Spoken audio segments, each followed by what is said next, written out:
see how everything fares. Get that there.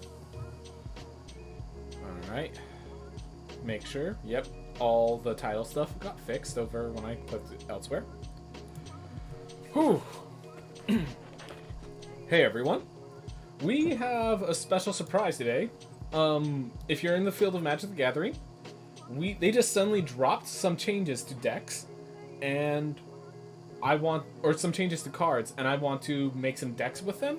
And they actually have a whole little theme where we can play any Alchemy deck you like, whether you have the cards in your collection or not.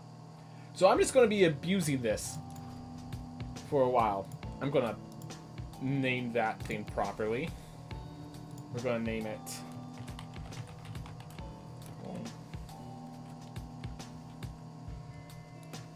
I'm just going to call... Let's see. No, we need to get a good name. It's Simic Sky Turtle, I think. That's what I'm going to go with.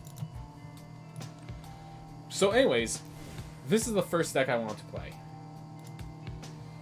Honestly, I might shift around the numbers. Tamio, I haven't been able to play, but I'm pretty sure I haven't been able to play because it's bad. But I'm not got the Tamios, put in the additional Willowgeist, put in the additional Sock coming. So anyways, hey Lambo Droid. So I'm about to take a deep breath, and then I'm going to introduce this deck. Actually, hold up. Let me introduce the deck over in the proper theme. So in case you're wondering, we have this Alchemy theme where we're allowed to play with the deck even if we don't have the cards. So this is going to be my first working on that, and I'm going to take a deep breath, introduce the deck. I'm going to be playing this for a bit today. And if you have... By the way, Lambo Droid, I'm not sure if you're into Magic the Gathering much. If you have a deck idea that you want to try in Alchemy, feel free to bring it up. I'd love to test it out. Alright. I'm going to take my deep breath, and then I'm going to introduce the deck.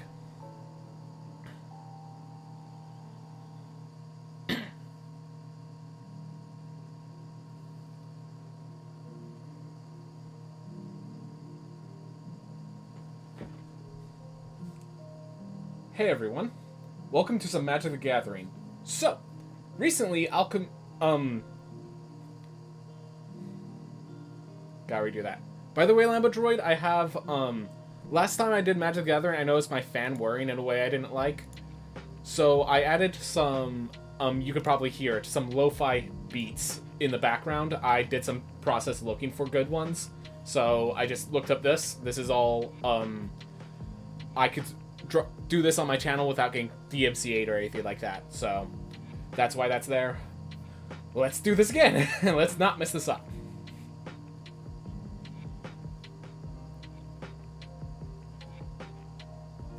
Hey everyone, welcome to some Magic the Gathering Alchemy. So, we were given the opportunity by Wizards to test out a bunch of new cards as they just nerfed cards like Cobbled Lancer. I had a deck idea that already used 2 Cobbled Lancers in it. In fact, now that they've made this change, I might add a 3rd. So anyways, let's explain this deck and its various win conditions and how it works. So, this is kind of a general good stuff early game deck. You start out with some cheap creatures to just clog down the board, slow them down. A lot of these are 1/1s, they get bigger later on.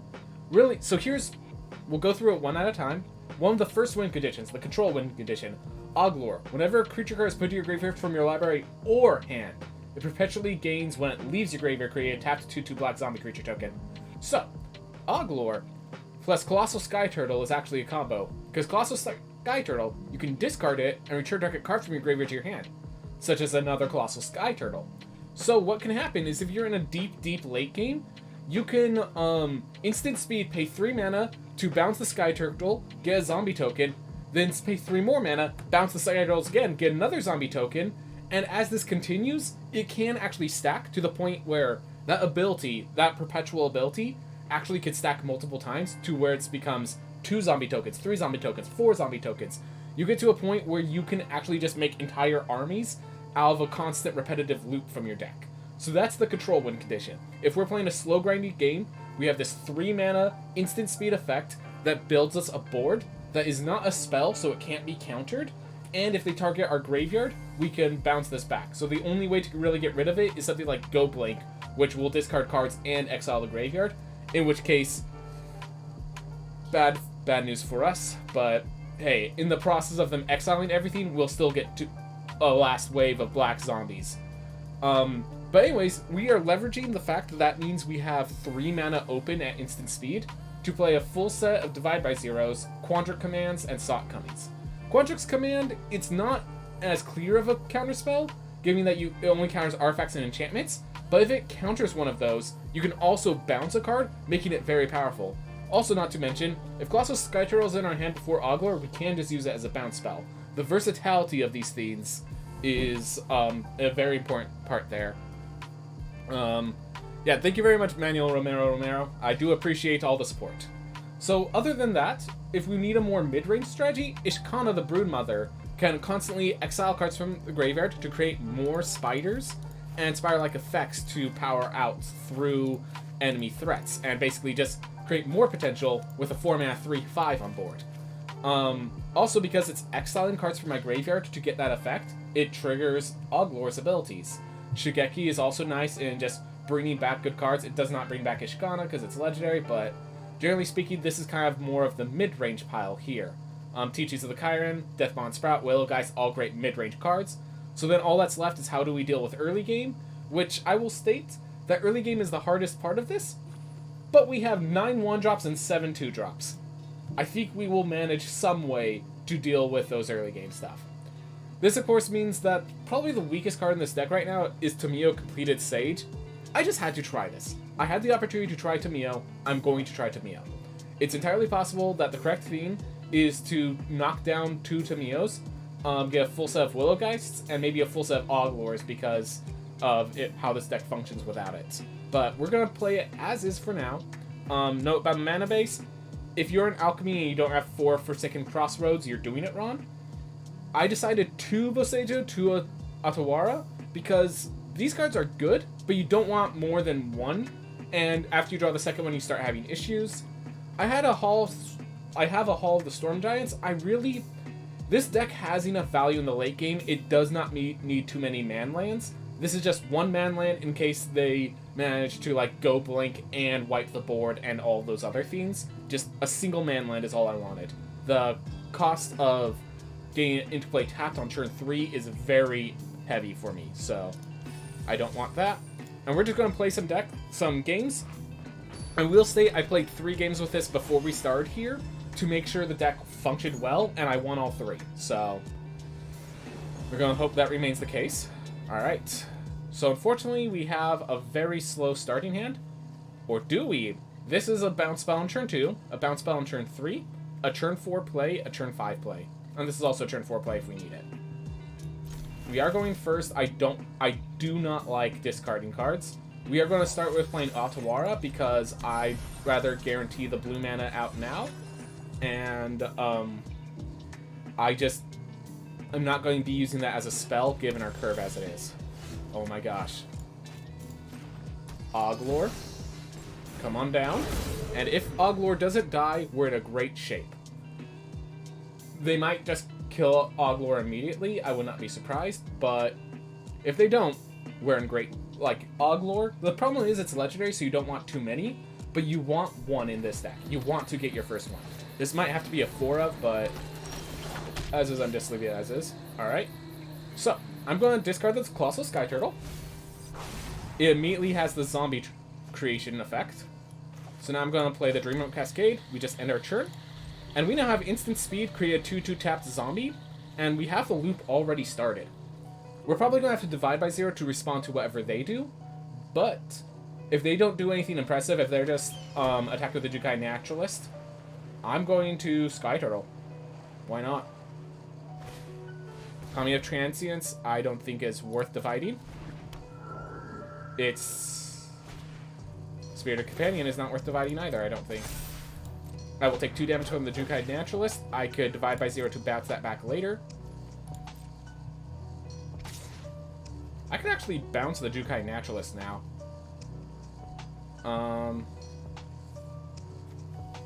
No, I want to bounce the Kami if I bounce either. Do I want to divide? I think I actually just want to make my token now. So there's an extra value here, is if they manage to kill Oglor, There is now that zombie token perpetually on them, so I no longer have to worry about losing that later. Alright, Dreamroot's just a better land here. Alright, I think here I play Ishkana. Next turn I hold up the channel and the Sky Turtle. There's one thing of if they get Michiko's Reign of Truth on Kami of Transience, that's going to be very threatening. But other than that, we are ready for liftoff, basically.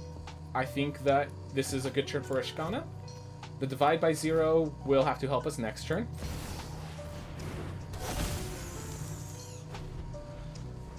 We have a 2-2, so they can't attack with Jukai Naturalist. If they get the Michikos, they can only attack with Kami of Transience, and I can bounce it the next turn.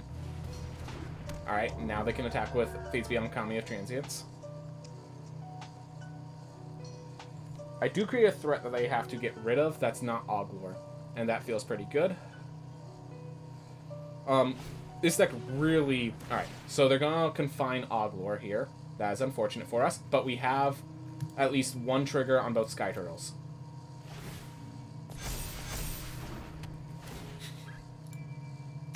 So they actually targeted Ishkana with Generous Visitor instead of one of their creatures.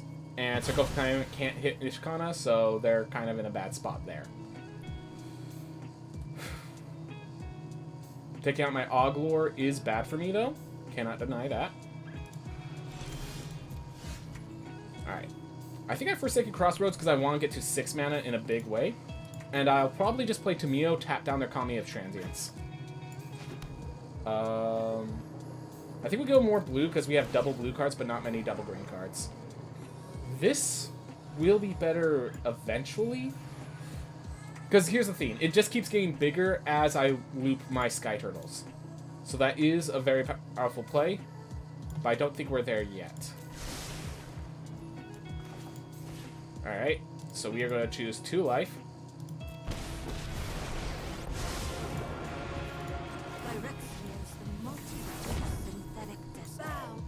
Alright, and this thing, losing the fact that the Trampler gets to be tapped down means even if they have buff spells, they can't really do much with it. Tomio can work as exiling cards for more value, but we're not going to worry about that now. Circle of Confinement taking Oglor is pretty bad, but as I said, we have... Alright, so we need it. Oh, it's not... I was going to say, how did it not trigger Kami of Transience or anything? I realized it's not... Alright, so I think we then tap down the Catilda, and we're just going to constantly perma-tap the Catilda. That's basically the plan. Quadrix Command is going to be great, especially since this is a deck with enchantments.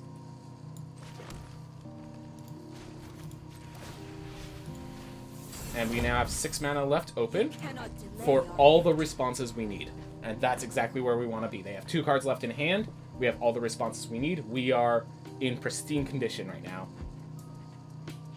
So now they're going to play an enchantment. We're going to counter the enchantment spell, bounce the Kami of Transience. And it's even the enchantment I want to kill because it's a big threat. Alright, here we are. So counter target enchantment spell, and return target creature to its owner's hand. And that's going to remove all the +1/+1 counters. Alright. There we are. Always good. Always good. Yeah, I don't really care to use Tomio's Notebook. Just using it to stop the Catilda permanently is going to be good enough. And, yeah.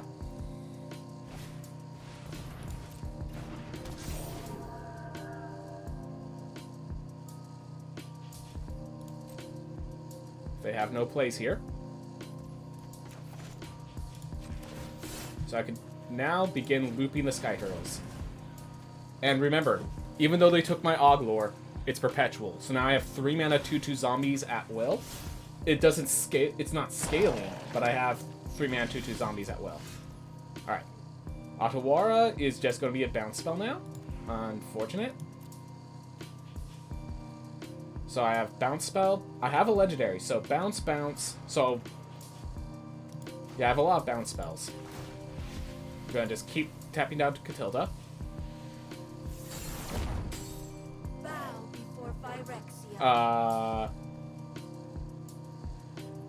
That's a little unfortunate for the database.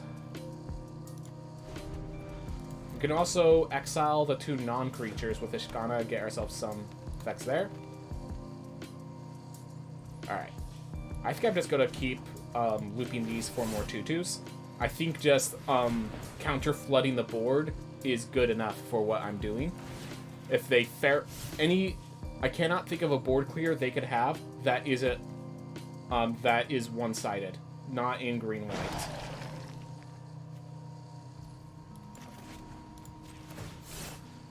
Whatever they have that they want to play, I'm assuming it's either like Iganjo, like if I attack, they have a combat trick, or it's just not even worth addressing. One or the other. Alright.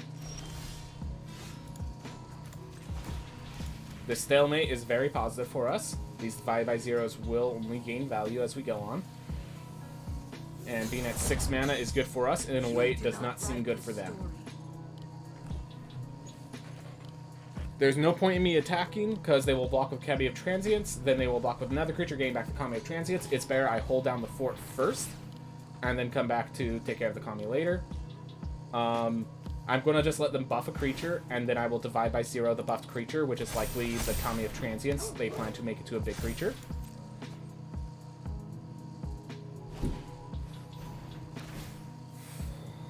Wedding Announcement is a threatening card, but I can't... If I bounce back through the hand, they'll just play it again. So, they do got me there. These divide by 0s are not Saw It Comings. We are going to keep tapping down cards before we... Alright. And we just keep the loop.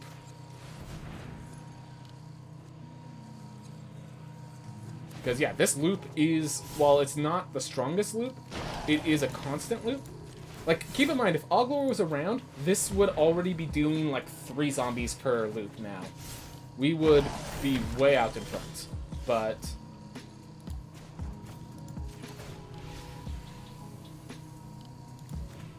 Alright. Continue tapping Cathilda. Next time we might -7 to create the notebook, just so it could draw us more cards. Return to artifact, creature, enchantment, or planeswalker to its owner's hand. And Ishkana makes this cost 1. And that's exactly something I saw coming. Glad I got my Saw It Coming. I think we need to start making the... I think I need to make Saw It Coming 4 of. I mean, the other one is also good, but... Yeah, just counter spells are quite significant compared to divide by 0s.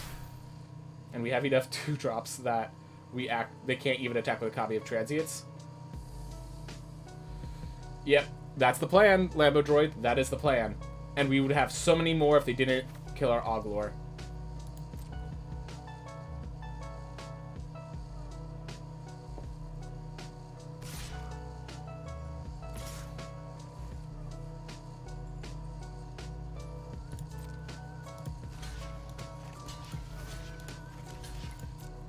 They just want to draw a card, so they're just sacrificing their creatures for the card draw. I am going to bounce the Cathilda. Alright, I just thought of something. Why did I not do this sooner? So I'm going to bounce their Cathilda. I'm going to Containment Breach. And we're going to basically wreck the next turn. So now we -7 to Mio. How's it going, Just Paranoid Thieves? Glad to have you here. Glad to have you here. So now our spells cost 2 less. We can Containment Breach, destroying the Circle of Confinement. Sorry about that. I don't need that info. So now we have Oglor active again. We have a 1-mana bounce.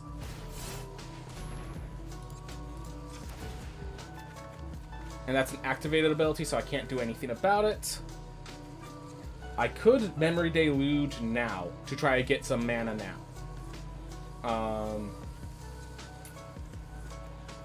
Yeah, this is a token. I can't really deal with that. You know what? I'm just going to bounce the Kami of Transience now. And we're going to grab... I don't need any of those. I might just grab the basic conjuration. Maybe the environmental sciences. I'll grab the mascot in case I need it. Alright. We're going to have 3 mana left. I think I just memoried it. Yeah, we're just going ham, basically. Because we have this mana reduction, we're going to use it. Oh, because I only paid 2 mana for it, so I only get to look at 2 cards. That's funny. Alright. We're going to search my library for a basic land. Awesome. We get Oddlore back. Now, Death Bonnet. There's 2 legendary creatures. Okay.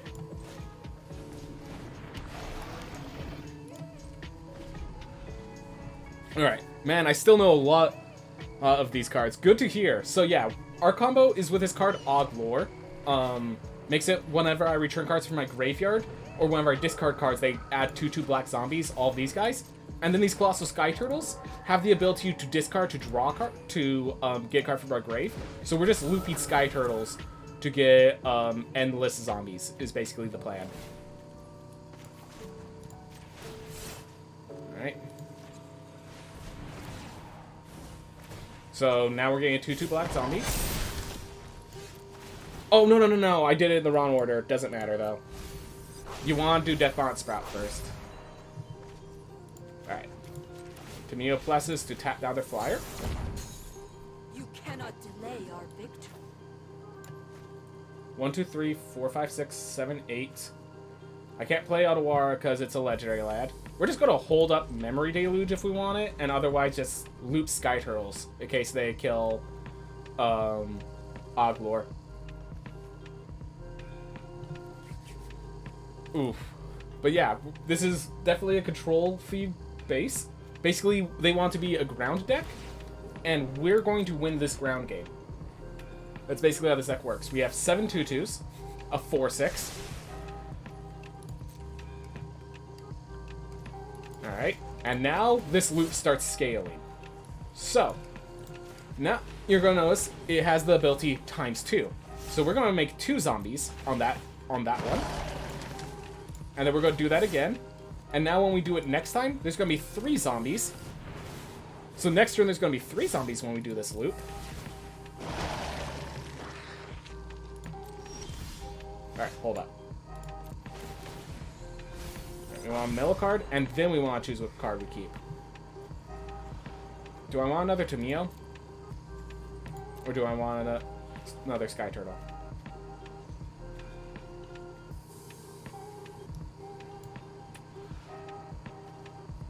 I'm gonna have a safety Sky Turtle.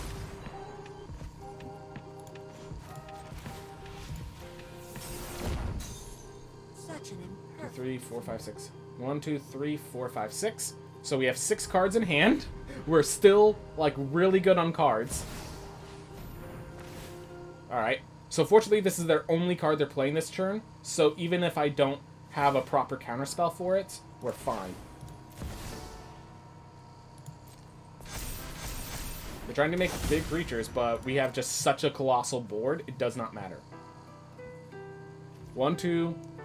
Alright. We're just going to worry about this right now. Continue our loop.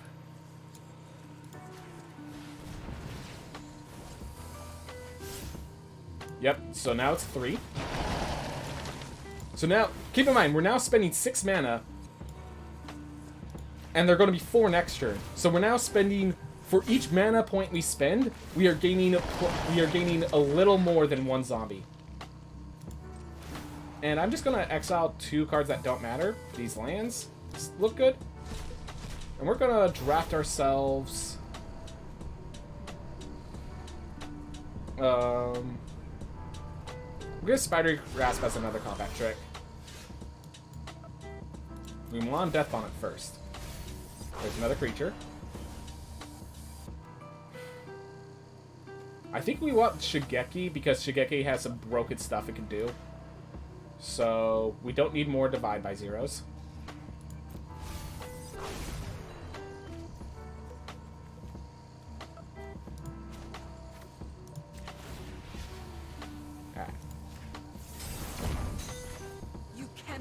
delay our victory. I'm not going to chat all that yet. Alright. And then again, we hold up 6 mana. Alright, so 10, 17. They have 1, 2, 3, 4, 5, 6, 7.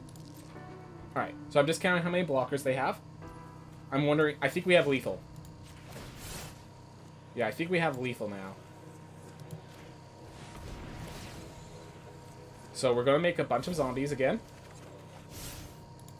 Alright, so we're about to hit greater than 20 zombies. Yeah, we're getting 20 zombies. Each zombie deals 3 damage. This should be lethal in 3 different ways, you know. Oh, I think I grabbed the wrong sky turtle. Yeah, I grabbed the wrong sky turtle. That only created 1 zombie. Alright. So we're actually going to do it this way to make sure that we get this thing flipped for as much damage as possible. Alright. So now we're going to tap up to 1 target artifact or creature. We're going to discard this to bounce their lifelink. Discards this, or divide by 0 to bounce this lifelink. And we're going to just kill them. Yep. With 22 zombies. So that's our control win condition, as I was saying. Oof. Yeah. Works in control. And the fact that I get to gunk up the board and wait for that to actually occur, I don't know. I appreciate that. I understand why other people would hate it. I understand this is a very slow deck, but it's a fun slow deck. It's a deck where you fight for the board for a while, and then you have just like, alright, here's my board presence, counter my board presence, not all in hand. It is a lot in hand, and that's why it's good, but it's not all in hand. Alright. I'm okay with this. Play the basic land first. Oof. Hope everything works out well. Nice little anime card style. We have a second Oglor to back up the first. Always good to have 1 Oglor, as I was saying. We'll have a divide by 0 on next turn. Get myself an environmental sciences. Oglor could help set up my draws, so if they don't kill it, I could more likely guarantee lands. I think I want the land. Yeah, I want the land. And that just gives us a trigger. And we just hold up the divide by 0. I should have attacked. Can I?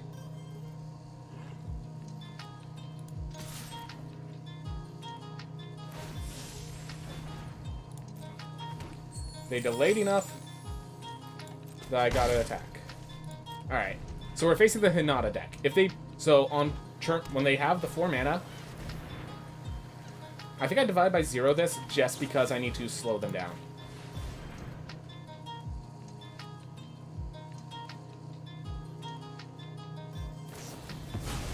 Alright. And they're going to use their artifact to Fading Hope that. I am perfectly happy with the way this turned out. Alright. I'm going to ready the Containment Breach to scare them off from doing that again. I think I'm going to Ishkana over Oglor. I'm already in a bad spot for lands. If I Oglor, I do nothing else with my 2 mana. So we're just going to Ishkana. This also discourages them from playing Hinata. Hinata is the main card. If they play Hinata the Dawn Crown, I'm in trouble. Alright, so we get a Containment Breach this. I do want to draw a land to allow it for it. Oof. I might let the Celestis go just on the fact that they already got a lot of their value. Wait, but they... Yeah, they don't have the mana. Alright. This on blue. Quandrix command will be great. I do need to do so. I'm going to just Containment Breach the Celestis, I think. I don't want Churn Tonight and let them get more value. Or I could just Oglor and do the Exiling with Ishkana. That is more mana efficient. I'm just starting to get... Yeah, next turn, if I don't destroy the Celestis, they will have the... if I don't destroy the Celestis, they will be able to Hinata into Magma Opus. This is the thing I'm trying to avoid. And they have no mana for it, so that's exactly what I was hoping for. Alright. So I could divide by 0, or I could use this, return it to their hand, and... Oh, well, I can't actually use this because of Hinata. So I'm going to use divide by 0. It's going to cost 4 mana. I don't have a choice there, but plays around Jawari Disruption. And I'm going to... Teachings of the Archaics, or... I'm going to Mascot Exhibition, have that ready. But yeah. Hinata here is one of the scariest cards right now. There's just a deck built around this guy that's really devastating.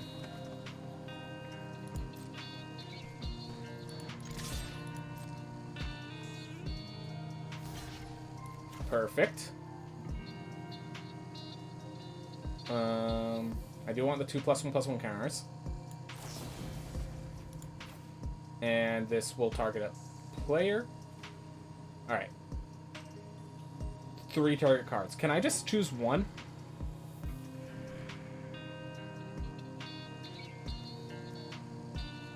I can't just choose one. I don't think I can. And yeah, the return version effect is just devastating to me. That's unfortunate. There is a combat trick in here.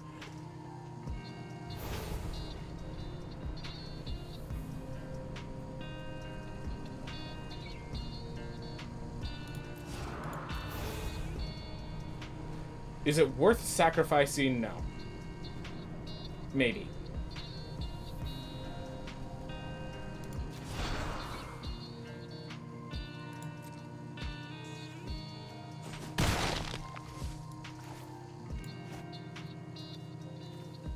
I think I'm just going to hold up and Memory Deluge.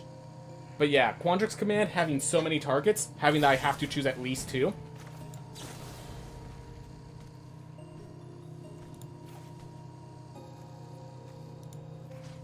Can't do it.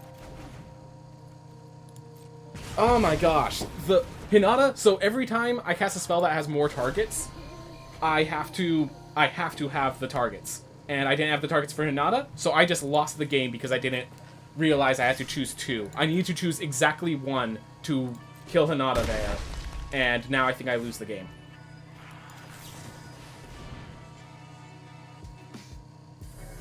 Unfortunate. This is the threatening deck. Hinata is the card that is stronger than expected. An expected windfall. As long as they don't get Magma Opus, I'm alright. Sakami needs to be pulled out. Second Ishkana needs to be pulled out. Sakami is going to cost 4, so I have to account for that. I can Ishkana and Oglor. They haven't played Magma Opus, which tells me they don't have Magma Opus. Or at least that's what I'm theorizing from it. And the speed at which that resolve tells me they don't have Magma Opus. Alright. Ishkana doesn't block this turn.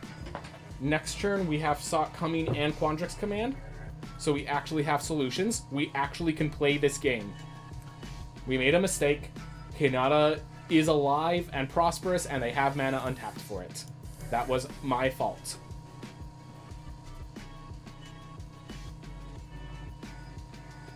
By the way, if I grabbed that Prey Upon, we'd actually be in a much worse position. So I'm glad I did what I did.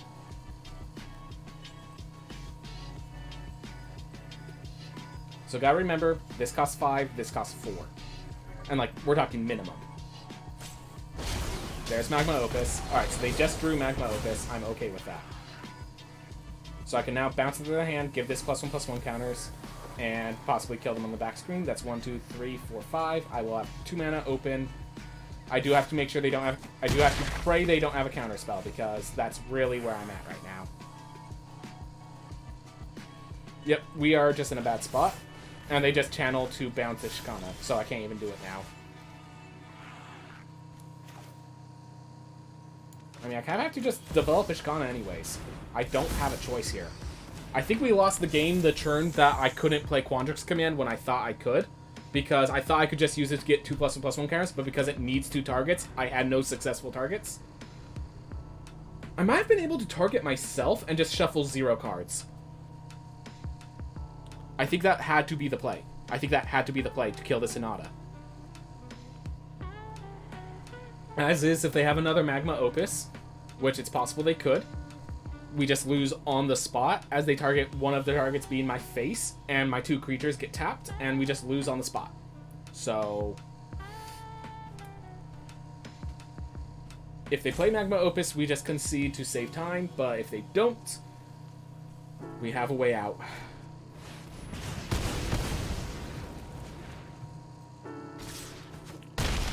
Is there a way out still?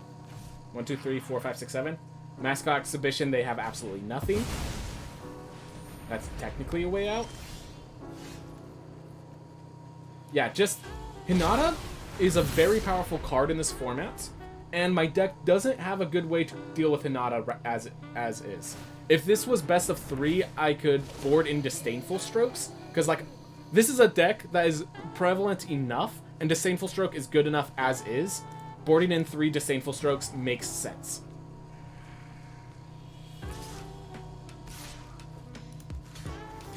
Trading here.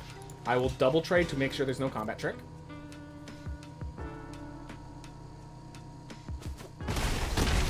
Wait, that thing has trample?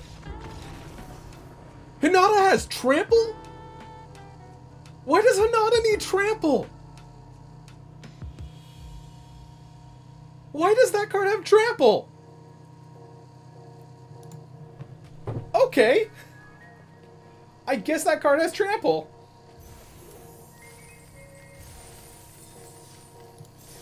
Alright. So, this deck is bad against Hinata.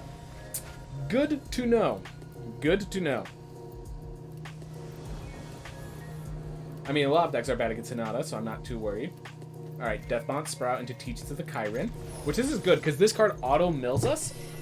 Which means Deathbond Sprout will flip much sooner.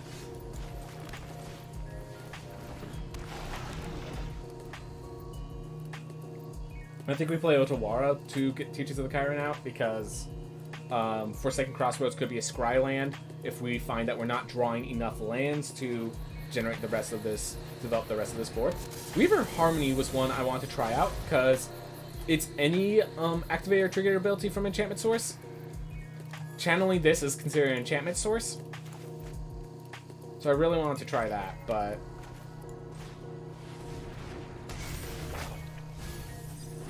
not a single creature. 2 counterspells and 2 lands. Sorry, Death Bonnet. Are they trying to... okay. Alright, Cobbled Lancer is nice. Put +1/+1 counter. I'm going to put it on the Spirit so that it could be used as fodder more successfully. We're going to play this. We're going to put it on blue to, in case we draw Sock Coming or something of that nature. Don't need Hall of Storm Giants. We're going to play Oglor because we want to get that development now. I would rather mill with Death Bonnet and then choose my draw with Oglor. I'd rather choose my draw over get this flipped.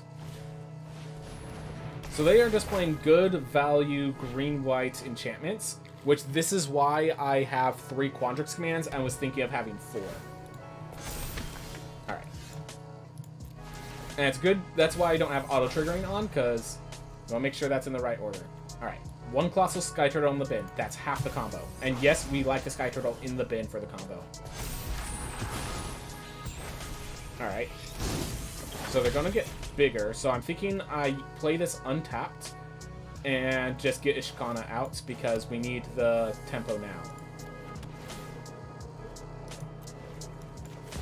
We need to make sure the Weaver of Harmony can't do much. Alright. And we're looking to just draw Quandrix Command ASAP, which is why I'm still milling first, even though gain a 3/3 is valuable. Sorry, but there's... Oh! They're on the second phase and they doubled it up. Alright, so they get... Yeah, no, this phase is really good. So they get a Spirit Companion into another discard into Michiko's Reign of Truth. Wow. Yep, just get themselves a Ram 6/6. Alright. We are suiciding the Spirit Token, if in case anyone's wondering. I'm happy to trade the Spirit Token to slow them down. At least a little. Ugh. Alright, well, we killed the other 1/1 if they decide to draw a card here.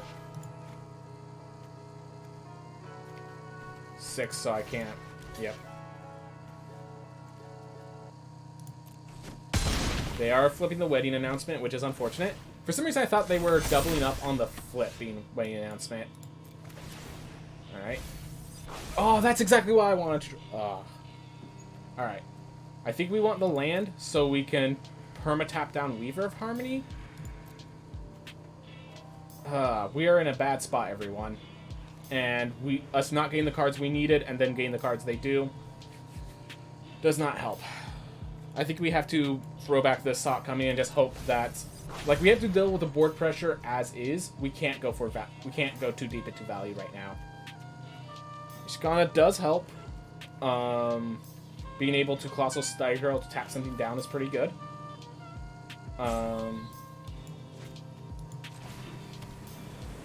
We're going to leave it here for now. I don't like it.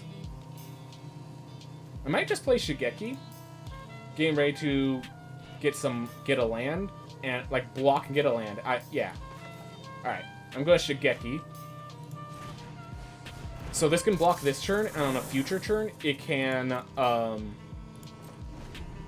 a future turn, Shigeki can block, then tap itself to flip over so I don't lose the value. But yeah, they're making Michiko very threatening. We are in a very bad spot. This is another one of the good decks. This is why I have 3 Quandrix commands. But I didn't have any of the resources I generally use to deal with this. We are going to just block with a Kirin Touch Orochi.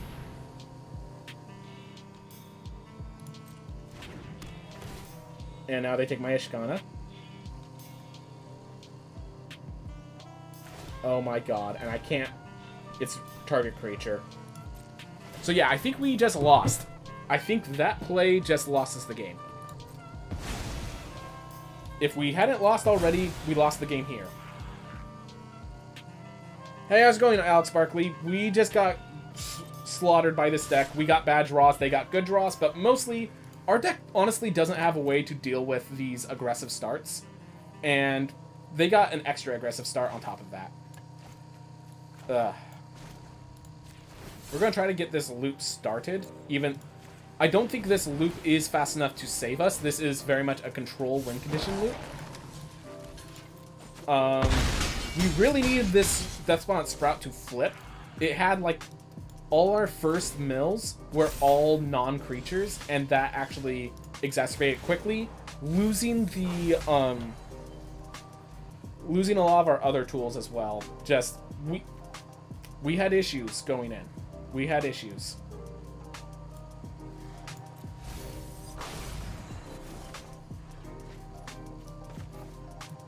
We need to draw the card now. Alright. We have a Divide by 0 if we need it. We continue the Sky Turtle. Tamino doesn't really... I could have tapped down the Architect of Restoration, but I think we're still dead. Yeah. Wait. I could bounce the Borrowed Time with Divide by 0. Possibly get some good blocks. Possibly. Keep ourselves alive.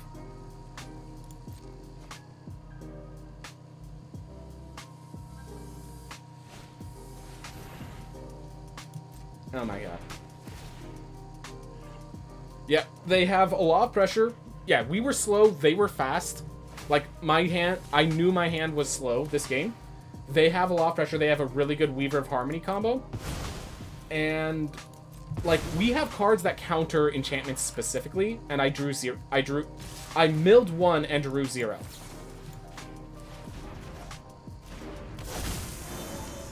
Alright. Let's Containment Breach so that we can destroy this. Alright.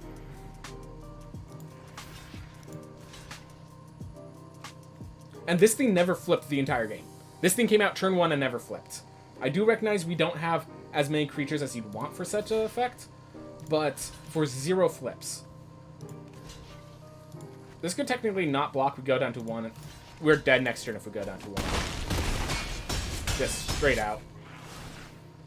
And now they get a second buff. Yeah, so one of the big problems is because we're blue-green, we have no way to clear boards. We just have a bad matchup against these sort of decks. And yeah, there's not really much we can do about that. And I think we just, yeah, they have, if 2 of these 4 come in, they just swing with all and we lose. So yeah, no reason to let that game lag out. I still like my deck, but yeah, we just definitely... So there are 2 weak points, which is swarming the board, and it seemed like we had a weak point against Hinata specifically. I'm gonna edit this deck a little bit to try to deal with that, because those are 2 big decks, and we have obvious weaknesses to them. So, we dealt with one by getting Oglor out early, and we dealt with the other by Quandrix commanding. One we just can't deal with, I don't think. Ishkana's basically our way, so I think we get these counter spells more jacked up, because we are the control. We are defiant. We are definitely the control. Deathbond Sprout is not as good as I thought. I'd rather have another Willowgeist and a Cobbled Lancer. So that's some changes. We're going to try it like that. More counter spells, so we can actually deal and resolve the board. More of these creatures. So we're going to have a better array of Cobbled Lancers with Death Bonnets, because Death Bonnets aren't flipping anyways. We have 20 creatures, so it's not too hard to assume that it will be flipping. But it didn't that time. Tamiyo's just out of the deck. While Tamiyo was useful, it wasn't too useful. The effects are just not strong enough to really support us, and it's too expensive when we want to be keeping our mana open. Alright. We go first. Play this tapped on green. This into Teachings of the Chiron, or Shigeki, depending on what we need. And then we have Dream Gauge to do these 2 or Divide by 0. It's a bit slow. Cannot deny that, because we are starting with a tap land. But alright, we do not need more lands right now. But yeah, we just gotta try to stop them before the pressure builds up too heavily. Teachings of the Chiron might not be good enough. What? They chose blue. Okay. Blue, they're not... Alright. Whew. So I could... I'm going to Teachings of the Chiron first, try to get these effects all taken care of. Get the 1/1. Get the Willowgeist ready. Shigeki will be good later on. But Teachings of the Chiron is worse the more turns go on and it's not in play. So we're going to focus on that. Alright, blue-white. So here's a question. Being that's blue-white, do we... So I'm going to attack first. So I think I Willowgeist and foretell the Sot coming for Shigeki, Otawara, Shigeki, and hold up Sot coming the next turn.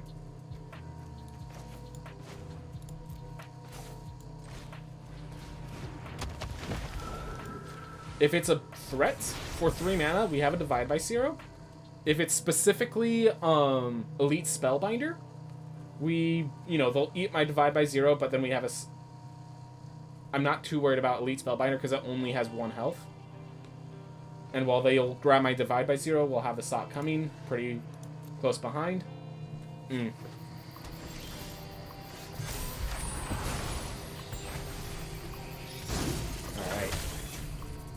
I'm going to start by attacking. See how they respond. Okay, hold on. Blue, white, green. I have no idea what they're doing right now. I'm gonna stick to the plan. Shigeki into Sot coming.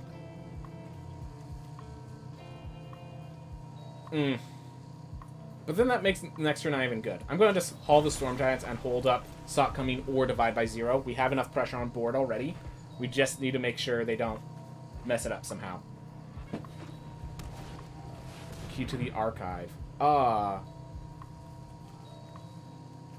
Yeah, they have access to board wipes, definitely. Alright, I'm just going to play this to slow down the Key to the Archive, force them to try to play it again next turn.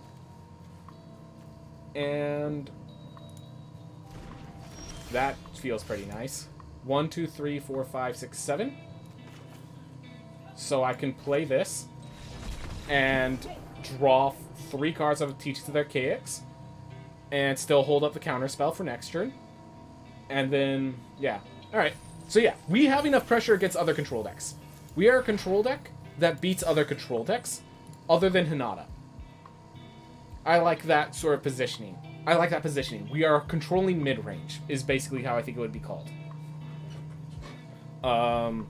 Definitely we have a problem with swarm boards, which the enchantment deck is pretty good at, but we have a spell that explicitly counters enchantments and bounces a card in the same go.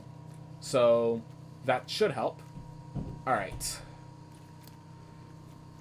So, I'm going to start with Dreamroot Cascade, and we have discard Colossal Sky Turtle to bounce a card into Cobbled Lancer if we want. No, this doesn't have anything. Never mind. Yeah, Cobbled Lancer can't be played early on, so that hand had nothing. Alright. Play that as blue into T2s of the Chiron. You know what?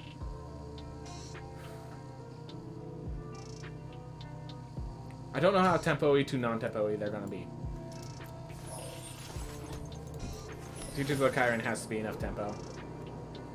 Not right now. That will be later on. Yep. So yeah, white has a ton of great board wipes in this format. So, gosh darn it, it's blue and this I need to play next. This is why I only have 1 man land, because I need to play green here. But because I need to play that, but I can't play Hall of the Storm Giants next turn. So if I want to hold up Divide by 0, I cannot play Hall of the Storm Giants next turn. Then I have to play the turn after, which means I won't be able to play the Memory Deluge. Alright. I'm fine with this, actually. Yeah. I'll just Hall of the Storm Giants and do the Cobbled Lancer. I don't need the Divide by 0 this turn. I could just exile the Cobbled Lancer. There's not too much they can actually do to me. Aspirate can rotate. Oh yeah, this card, so they nerfed it so it's at the end of the turn. I'm not sure how much that matters. But yeah, it seems like they are a life gain deck, which means the card we need to counter is the cards that give you rewards for gaining a bunch of life. Not the life gain. The life gain, there's too much of it, but there's only so many cards that reward you for gaining life. Alright, we have another bounce spell. Alright. Alright, so Alchemy specifically is errating the cards. You see that this little symbol here? That means it's errated. Alright, so we could bounce back theme, counter enchantment, counter spell, or memory deluge, depending on what's going on. So in Alchemy specifically, which is what we are doing, they have the ability to nerf and buff cards. I would say more Hearthstone style, not Yu-Gi-Oh style. Because Yu-Gi-Oh style, I think, applies certain things. If this is just Hearthstone, we are able to change cards. Alchemy is another format. It's basically standard, but with special Alchemy cards. And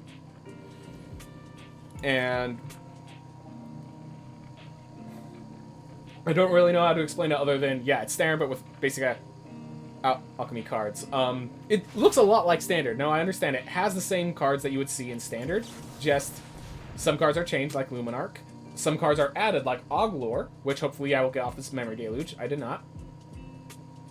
I honestly think just keeping it slow, grabbing another Sock Coming is perfectly fine. I have enough lands. Do I need Ishkana? I could Willowgeist and then Quandrix Command to return 3 cards, but I don't think that actually helps us too much. 1, 2, 3, 4, 5. I'll take the Ishkana, but I'm not going to be playing it for many turns. Many turns. So I might just play grab Willowgeist because I could play it ASAP. Tough. Alright. Another blue.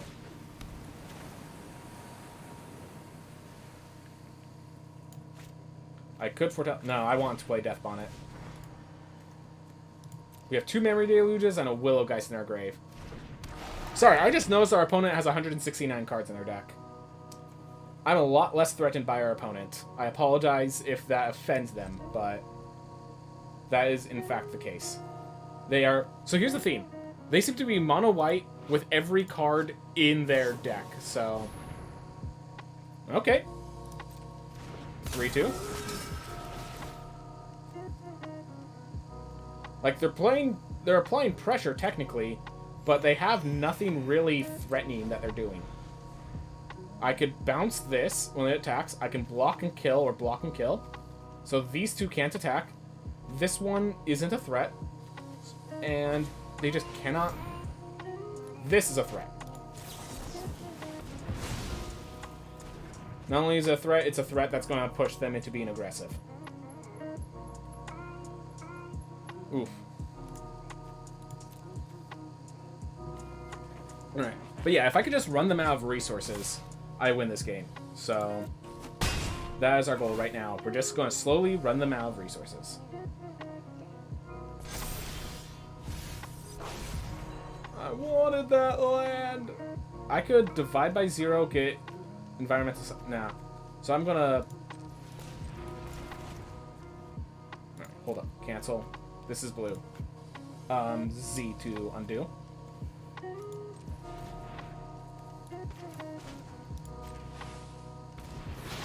There we are. And I think we just leave here.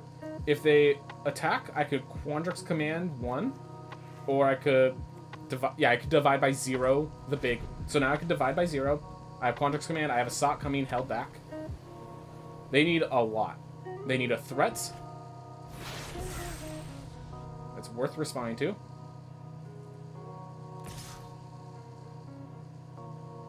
They just attack with a 4-3. I'm going to double block and kill.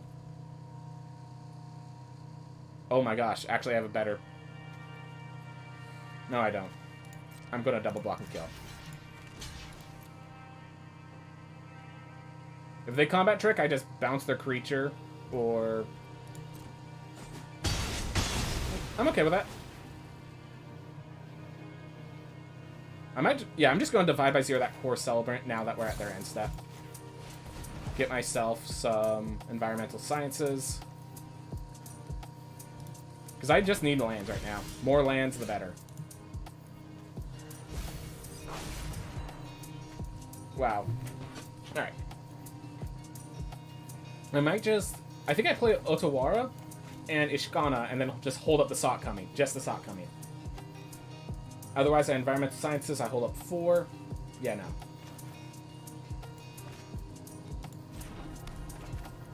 So this is great. It holds up the Sock coming, and if they don't Sock coming, I get to exile my lands to get myself... Yeah, I get to exile these 2 lands and get myself a draft from Ishkana. So Ishkana here is a card from Alchemy. It cannot exist naturally. Alright. Glorious Protector is just going to be a 3/4 flyer. I'll allow it. Its other effects are not useful for them. They are not a payoff for having all the life they have. We will win this game inevitably. Ishkana blocks their flyer, so I do not care. Are they actually going to... Alright, so they put 1 in there in case there's a board clear. Yeah, Deathbond Sprout isn't hitting many creatures. It's unfortunate. Core Celebrant is not a threat. They are gaining life, but life only gets you to not dead, not winning. Are they literally playing to mill me out? I would not be surprised if they're literally planning to mill me out and my self-mill strategy is backfiring. Sneaky reach. Who would have thought the spider has sneaky reach?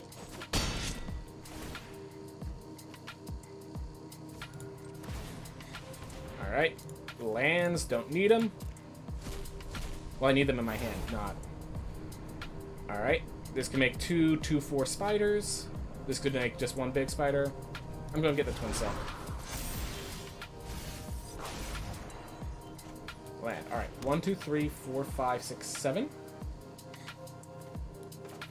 Alright. So I can play this and environmental sciences and still hold up the sock coming. Or I could just hold it all up, Memory Deluge, or Quandrix, Sock Coming, and Divide by 0. I think I want the Twin Silk Spider to stop their Glorious Protector.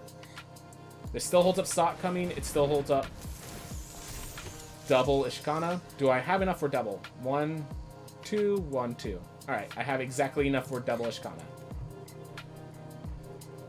Alright.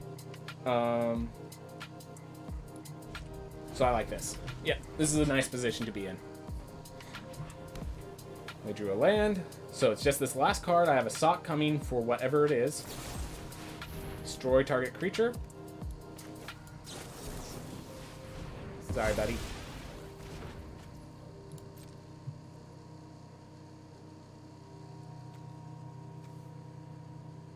And now they're kind of locked. Alright. So we don't need Boseiju. We don't need Boseiju. And we don't need Teachings of the Chiron anymore.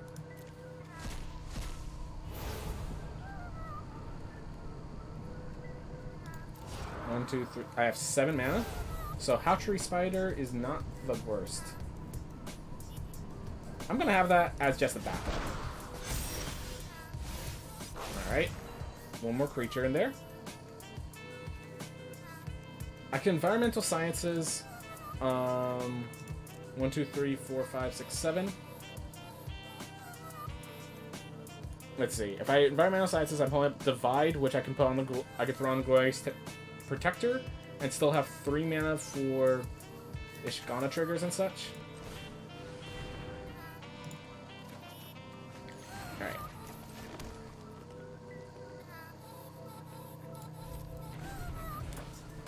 We just keep moving. Alright, Righteous Valkyrie. This is...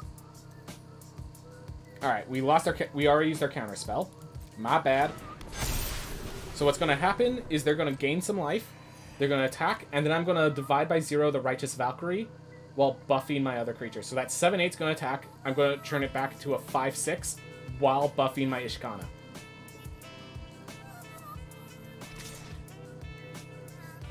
Three, 6. 3/6 dies. I don't even need to use a combat trick.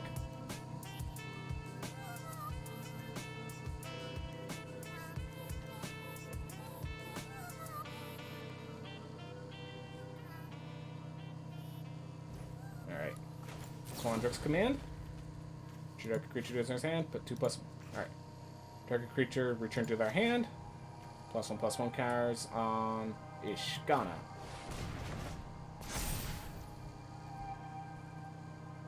Alright.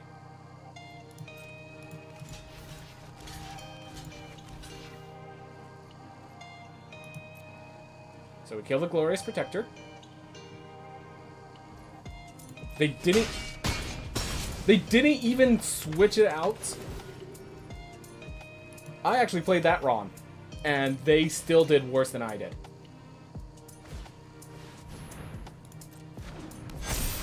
Alright, I need, there's a fight spell in Ishkana's repertoire. So I need to look for that fight. We don't need this. We're keeping the creatures in. I only need 1 sock coming if I need one. Alright. 1/5 reach. It might just be another Twin Silk. Yep. There we go. Flipped. Otawara, we already have one, so I can't play the second. By Hatchery, there are 3 creatures in the grave. so I'm probably not going to hit anything. I could just Sky Turtle. I might have brought up, but have you heard about another game Richard Garfield made around this time? Not in the moment. I can't even think about who Richard Garfield is. I have a complicated churn, sir. Please don't tell me it's my go. Let's see. So I could Twin Silk. I could just Sky Turtle. Hatchery to get myself a big hulking threat. Yeah, I think I'm just going to Hatchery, get myself presence.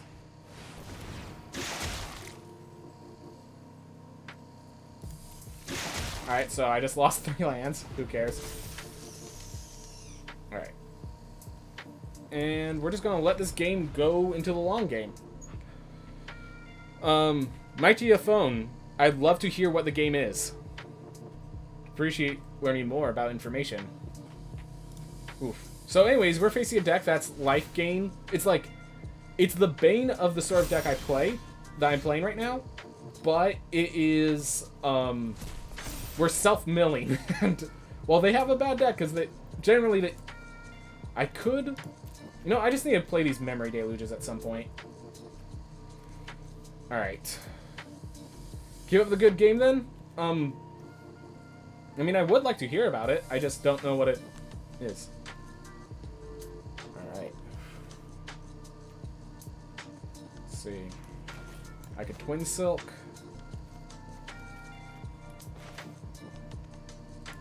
I think I just leave up my mana. Yeah, I'm just going to leave up my mana for a Memory Deluge. If they play a spell that needs to be countered, I have Divide by 0. Otherwise, I can Colossal Sky Turtle to bring back something. I could have brought back the Chronix command as they were playing Key to the Archive. Yeah, that's who I was talking about. Not you, Mighty Phone. The opponent kept... You know what? We're just going to mute.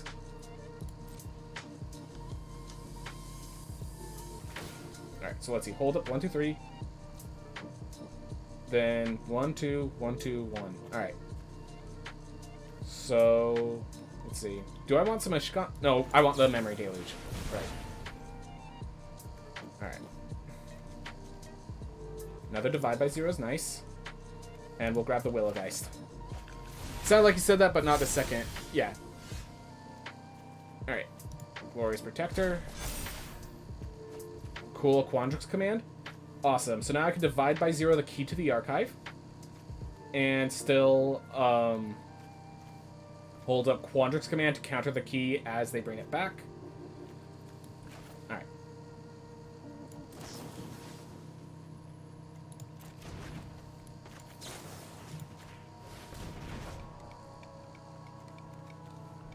We'll get the...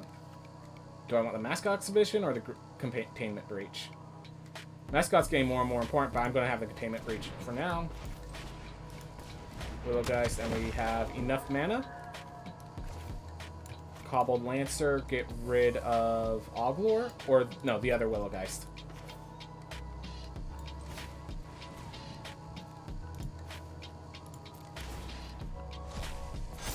There we are. And we wait it out.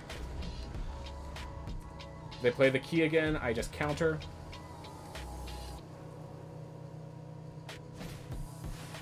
Alright, so now I counter target creature and counter target artifact or enchantment spell. I'm just trying to think. So I could return this to their hand, but then they just play it again. I think it's actually better if I shuffle 3 cards to my library. So I want the other Quadrix command. I want the Sock coming. And I want a Divide by 0, I think.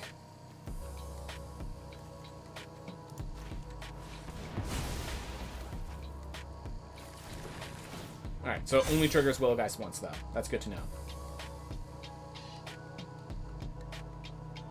Alright, so whatever this card is, they can't cast, and they just gave up. Alright. 4 games. These are long games, definitely, but, yeah. No, Meteor Phone, feel free to tell me about this story, about this other game Richard Garfield was making. I was focused because my opponent... These games are long. This deck is slow and has a lot of options, and I like the options, but I'm still learning the deck. This is now the 5th game I'm going to be playing. This will be the last game for this stream, because this is going to be game 5, and it will have been playing just this game for about an hour. So, alright. We have Death Bonnet into Auglore. Let's see if this actually works. Because last time we did this, Death Bonnet could not hit a creature to save its life. Alright. But yeah, I'd love to hear the story, my TFO. They are playing tap lands. Happy to see it. We got a creature. I'm happy to see it. Alright. I think it's actually better if I play Teachings here. Auglore could come out later.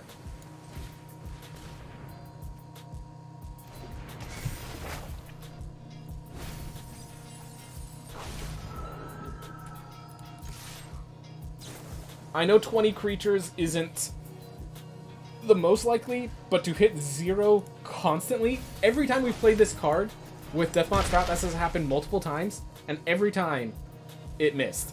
It did not hit a single creature. We are actually above level by hitting 1. A third of our deck is creatures, to be clear. And this is actually the best statistical levels we've been getting. +1/+1 counter. I'm going to put it on this one to try to provoke them over here. Play that. Alright. Ooh.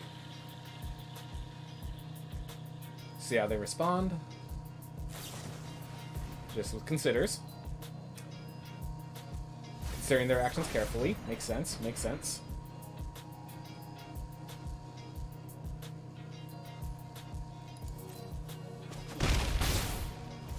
Alright. I think I'm gonna Shigeki and Willowgeist. There are some plays that could absolutely obliterate us, but I think they're uncommon enough. Alright. Garfield is the game designer of Magic the Gathering back then. White Wolf employed him to make a CCG about their... Yep, about... Oh, about Vampire the Masquerade?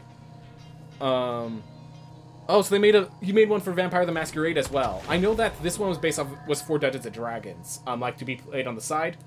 Alright, that's cool. This is where on the side of respect, because why not? Yep. Alright. I just realized it's kind of hard to read it all if you're not, you know... Oh, they just discarded lands because they were mana flooded. Okay. Okay.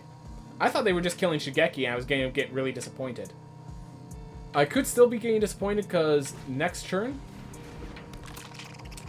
They're a mill deck. They're getting ready to Tasha's. And we still can't hit creatures! We still can't... We got one creature in here. Is that where all my creatures are?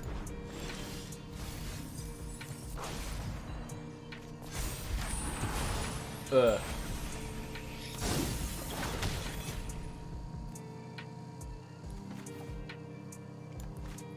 We still can't flip Death Bonnet Sprout. 9 is the average, and we're at 1. And that's been, like, consistently. This is how it keeps happening. Alright. I'm going to keep the Divide in case they have another... In case they have double up Tasha's. I could bounce the copy, I believe. And Auglore and Shigeki doesn't really help me when I'm facing Mill. Yep. They are running low on cards, so I am hopeful there. We're facing Mill, so I want that Mill, so I'm keeping it on top. I'm assuming they're gonna play a land, mill it, and think, ah ha ha, I've defeated you. Well, in fact, you've only defeated yourself. Yep, there it is. I wanted that card milled. Alright, there's Auglore. Yep, this is what I was expecting. So they're going Galvanic into Tasha's, and I can copy... So, hold, resolve this.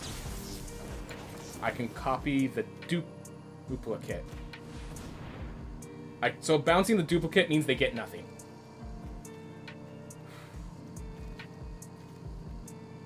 I think I just Pest Summoning because it's more threats on the board. We are still getting milled pretty heavily. Still hasn't flipped. That still hurts. Alright. So we're gonna mill a non-creature card from our own graveyard. Oh, wait. I can do it. I can take out their Galvanic Iteration. And we're gonna make this so they can't block it.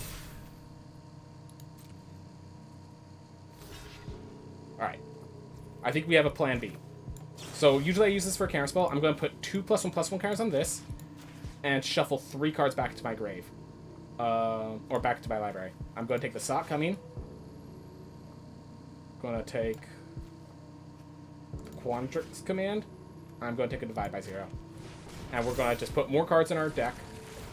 That's going to make this bigger. We kill the Ruin Crab. They are low on cards. We exiled their recursion value. I think we got this. Thank you, Sky Turtle. Oh my gosh, thank you, Sky Turtle, for being an expensive card. Ooh. How many Sky Turtles went in here? 1, 2, 3, 4. Alright, yeah, so I needed all 4 Sky Turtles, because this is based on mana value, and Sky Turtle has a mana value of 7, which I will say Tasha Sayu's Laughter is better the lower to the ground your opponent's deck is, and if it isn't for Sky Turtle, my deck would be so cheap. So having Sky Turtle in my deck, I think, saved me here. I'm 6 cards left, would be 4 by the time I go in for lethal. So, yeah, Sky Turtle saved me against that deck there. Important to note, Divide by 0 still bounces copies. The ability to exile their card there with my, yeah, the ability to exile their card with my Teachings of the Chiron was very valuable there. So we have a lot of good value cards. Quandrix Command I like. I know it doesn't always hit, but I love it. This would be more of a sideboard card. I think this deck can be sideboarded pretty well. I would have to replace the Quandrix Commands. Let's see. Elemental Summoning doesn't see play. Containment Breach was great. Containment Breach, Teachers of Archaics, and Environmental Sciences. That would probably be my 3 lessons in the sideboard if this was a best of 3 deck. As for what I would do on the counter target spell, in my sideboard, I would probably have maybe some washaways if I'm facing decks that are playing cards in exile. But I think it's really... Where is it? Test of Talents is pretty nice, but... Oh yeah, Test of Talents. Actually, yeah, that would be my sideboard pick. Because I'm like, I want to counter the Hinata deck. Just Test of Talentsing their... Yeah, Test of Talentsing their Magma Opus kills the Hinata deck pretty hard. So that would be good. So having some Test of Talents would be good. Divide by 0 and stuff should generally take care of creatures. I need a way to kill a 4 health flyer on 4. I don't think I have one in blue-green. Maybe... Yeah. Destroy target creature with flying.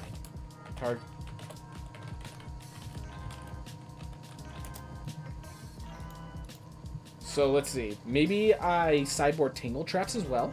Yeah, I think I like that. Tangle Traps, Disdainful Strokes, Lesson, Test of Talents. Those are the sort of cards I would love in the sideboard for this deck.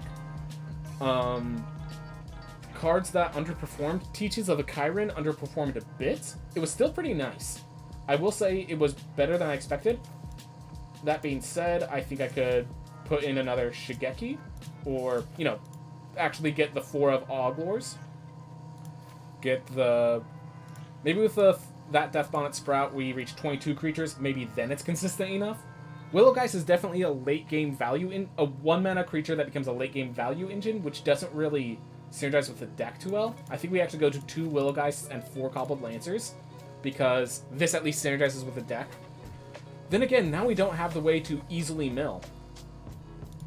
You know what? I might actually put in just main deck of Bamboo Grove Archer. Don't need too many Cobbled Lancers. But yeah, I do like this deck. There is something here. There is sideboard options. I think there is value here. I think there is something serious here if you can just find all the pieces. That's Simic Sky Turtle. We did use the combo kill on a few people. That was fantastic. It really is just a ton of value generation. I thought it was fantastic. Anyways, everyone, thank you so much for watching this. I hope you guys get inspired by this. Do I think you should craft this deck? I think if you have the Ishkanas or Oglors, like you're planning to get those anyways, a lot of these cards are uncommon, uncommon, uncommon, uncommon. we can cut down the Will Geises. Quandrix commands I'm running because I like them. You can switch these out with Washaways or other counter spells. Shigeki, again, you can just kind of use what cards you have for 2. You do need replacements, but I think there are plenty of healthy replacements other than the 2 Ishkanas and the Oglors. Oglors are mandatory. Ishkana are very high value. So if you don't... These cards being mythics is very much why I don't think I can recommend this deck. But if you can deal with that, I had a lot of fun with this deck. If you like the slow, grindy matchups, being kind of a mid-range control deck without board clears, actually having to play to the board, then I think you'll enjoy this deck. Anyways, thank you so much for watching. I hope you have a wonderful day, and we'll be back with another deck soon. Alright, so in case people are wondering, I make this stuff for, hold on. I'm gonna save these changes. Yep. For people wondering, I make a lot of videos for YouTube, so that's gonna be a video. I'm gonna switch to another deck that I want to play in Alchemy. If you guys have any suggestions, any card that you, like, I want to see what this deck looks like in Alchemy, feel free to add it in. I'd love to try out your decks. If it's like, I have the deck, you can feel free to submit it. If it's, I like the, if it's just, I like this card and I want to see it, like if you want to see Behold the Unspeakable as a deck, I can try to build around it and we can play that later. But, it really is just, I have some ideas. I have like 2 other decks that I do want to try out. But if you guys have something you want to see, just let me know and I'll pull it out. Alright. So I'm starting to look at my next deck. Alright.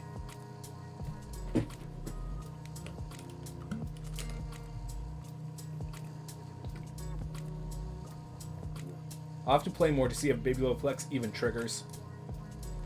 Sometimes I feel like it's going to want 2 of these instead of 1. Other times I feel like we're losing a land for a basic when I have invoked Calamity.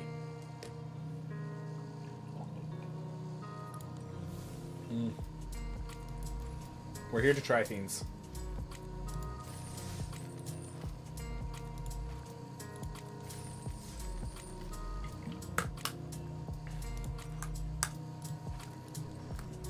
Alright, I'm going to take a deep breath and then we're going to get into it.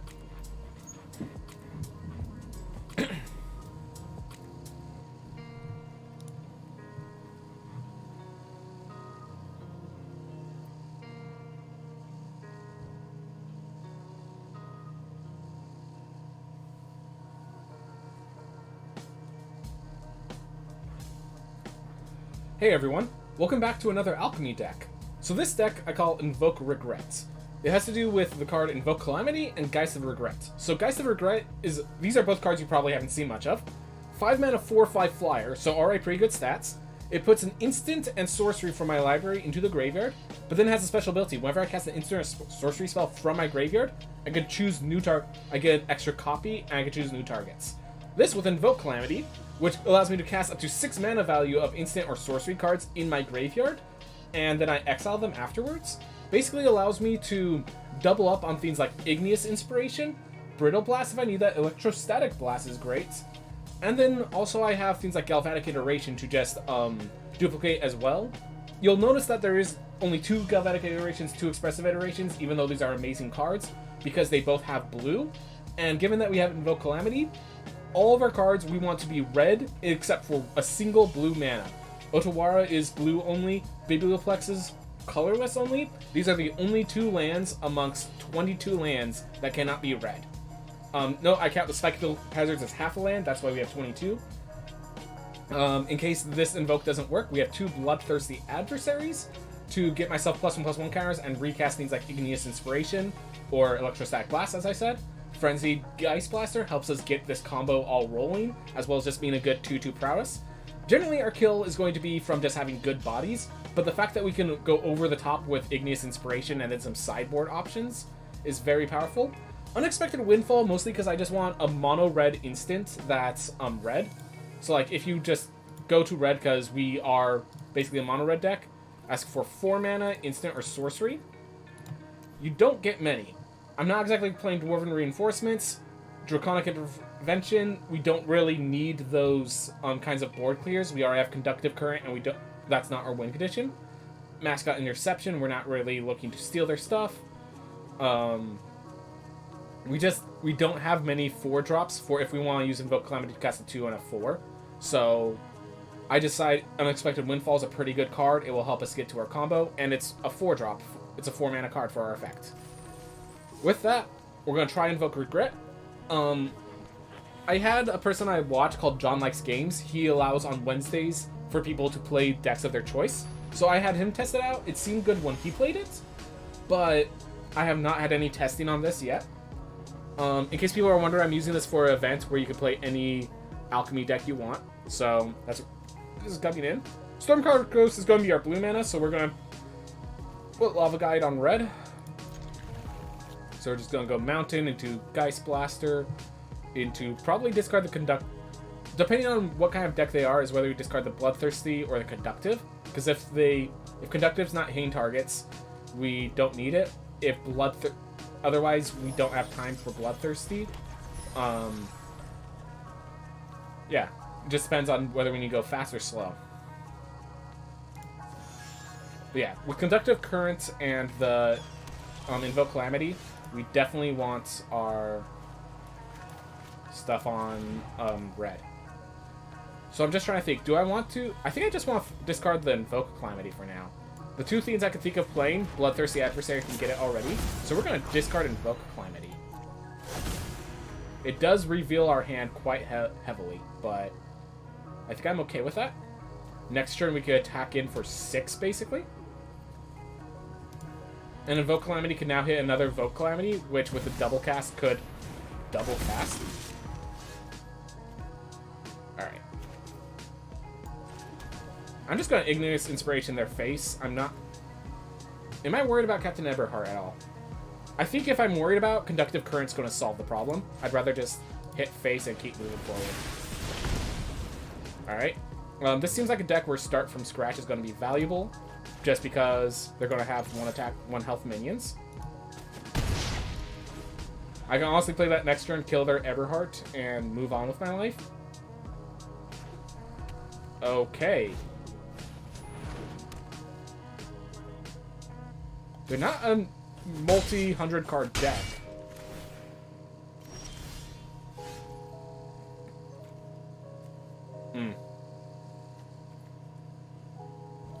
I think I am going to attack first, and if they block the Ghost Shintai, I'll Electrostatic Blast it. Otherwise, I'll start from scratch Captain Eberhart.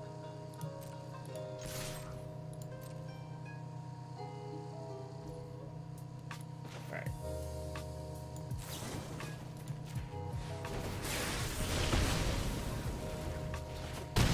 Alright, more red. Otawara, do I need Otawara? No, if I play Otawara, I could flash back Igneous Inspiration with Bloodthirsty Adversary. Sure. Maybe getting the land is not a good idea, but Igneous Inspiration is great. Bloodthirsty Adversary gaining more value is great. You know. So it seems like we're going to be dealing with, what's it called? The Kami War. It's a 5-mana saga that's just... Basically, every effect of the saga is card advantage in a good way, and then it makes a 6/6. That gives you card advantage, so...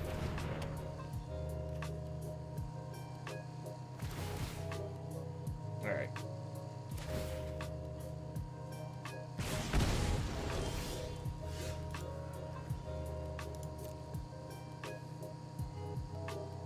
I could just Conductive Current. So the next... When you cast your next instant or sorcery spell. So unfortunately, that effect will go away if I use Bloodthirsty. I could use Conductive Current to get ready to start from scratch that. But then we lose the Frenzied Geist Blaster. So it's just a question of what resource I want to lose. I think I'd rather lose the Conductive Electrostatic Blast resource.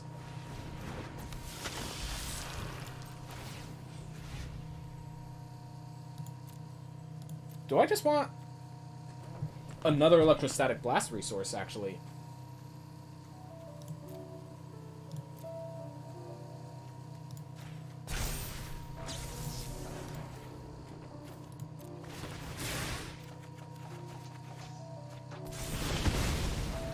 Alright.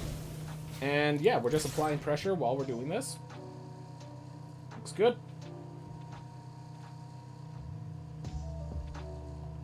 They do have the block. They should take it. Alright, we have them low on health, but the conductive currents are unfortunately a negative for us. We did not recognize whether or not the deck would need it. We can, so here's a fun theme. We can use this conductive current to put 2 more damage at start from scratch, and then use the next conductive current to turn this into a 5 damage spell.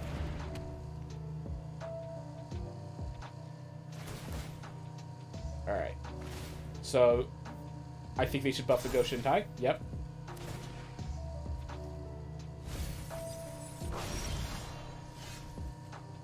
Alright, so I could Spike Field this, or I could Conductive Current. Okay, so if I Conductive Current, I then could turn Spike Field into a 3 damage spell. I could just Spike Field this attack for... I like this slightly better just because we're getting close to lethal. I want to attack these guys through.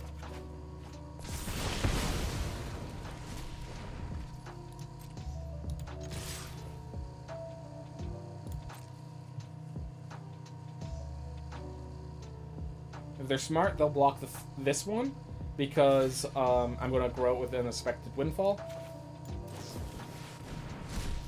We do not need the conductive currents right now. They're going to be at 5 health. We're getting card draw. I could Electrostatic Blast to kill it, but I think we'll just Brittle Blast it later if I need to.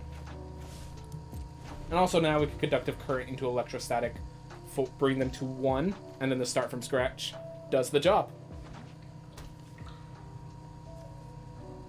Yeah, they're 1 land from lethal right now. They do have the full colors, which is cool. I will not deny that's really cool, but it ain't good enough.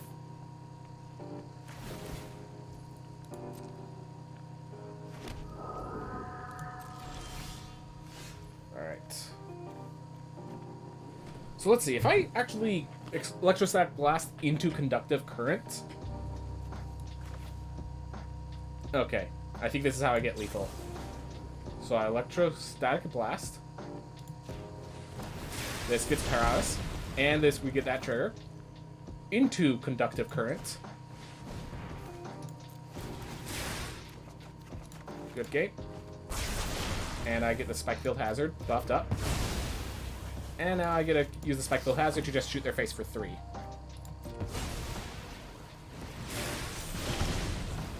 There we are. Electrostatic Blast being a board clear and a boost to my damage output is fantastic. We were kind of like not doing much, but our opponent was doing even less. I'm not sure how much of a example that is, but that was a good example of, I think that was fun nonetheless. The ability to just take out their threats and just keep moving forward was good. We definitely got the mana fixed properly for Invoke Calamity. That was good. Alright. Auto Bar is a little rough to get early, but we can tap Spike Field into Electrostatic on turn 2, into Igneous on turn 3, into Unexpected Windfall, should we get 1 more land.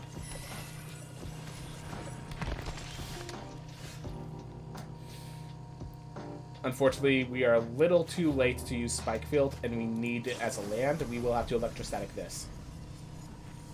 Because this thing will get out of hand in a zombie deck. So, we don't really want that to happen.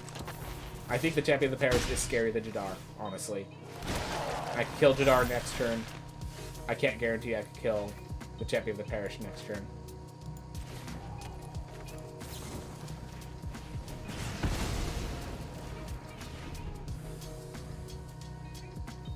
Oh no, I just realized this trigger is going to happen when I have no mana. Alright.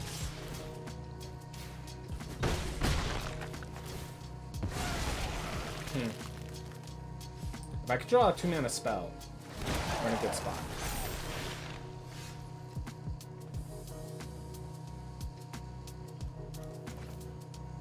Alright.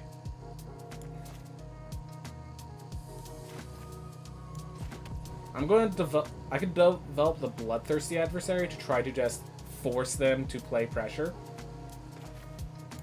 And otherwise, I could... next turn, I could Expressive for value, I think is the plan. Because I need to Expressive into this trigger hitting precisely Spikefield Hazard for me to get the value. Once I get my 3-mana Wipe the Board card, I think I'm good. I do not need to double cast it.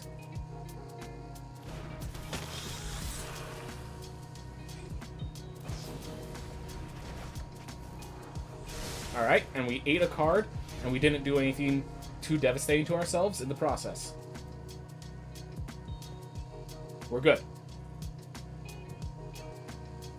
Champion of the Parish is going to become an issue.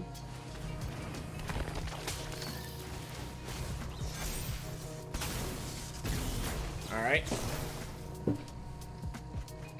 Unfortunately, I do not think I can Igneous Inspiration into a kill, but I can Expressive into advantage states, into perhaps just playing the Galvanic into Igneous to take them out. So now we're going Expressive. This thing will trigger, give us Vote Calamity, Inspect Folk. Okay, so it gets us a land. Putting the Braille Blast in our hand. I think this is just going away.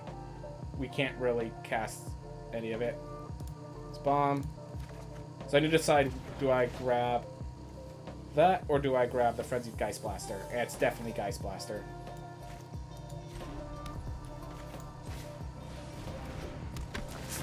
We don't have time for the Windfall.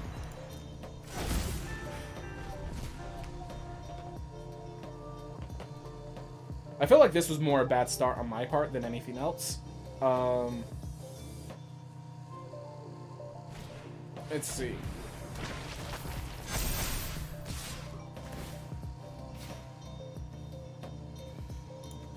1, 2, 7, 8, 9, 10, 11. I'm dead. I have to block here or I'm dead. Well, another case of me not having the tools out the gate and getting blown out because of it.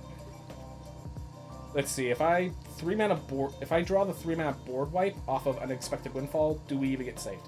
It has to be off of Expressive Iteration. It has to be off of Expressive Iteration with a land.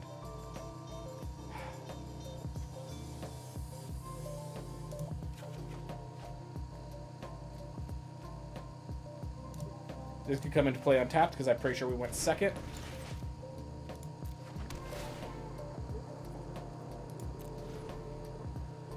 Alright.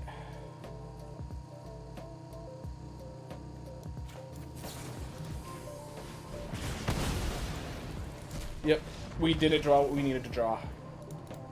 I don't really know what to say. We have 3 board clears. We looted through quite a bit of our deck. And we also didn't get our lands in a good way. Definitely knew that getting our lands in a bad way was a possibility. I might have to look back. Not hitting them blue on turn 2 for an Expressive Iteration may have been the flaw there. Might have been my own fault and cause of my loss. I'm mulliganing this. Our first play's on turn 3.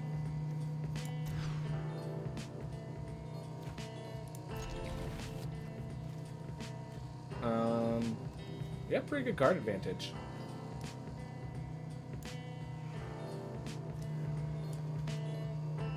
I'm actually going to throw back an Igneous because we have enough card advantage.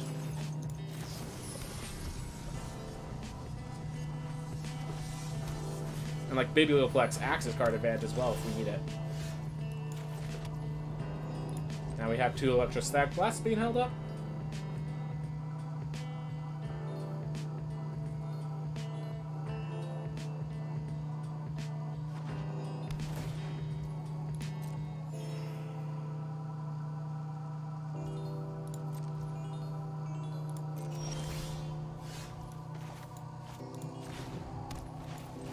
I'm gonna go for the Environmental Sciences, so I can hit the Unexpected Windfall if I need to.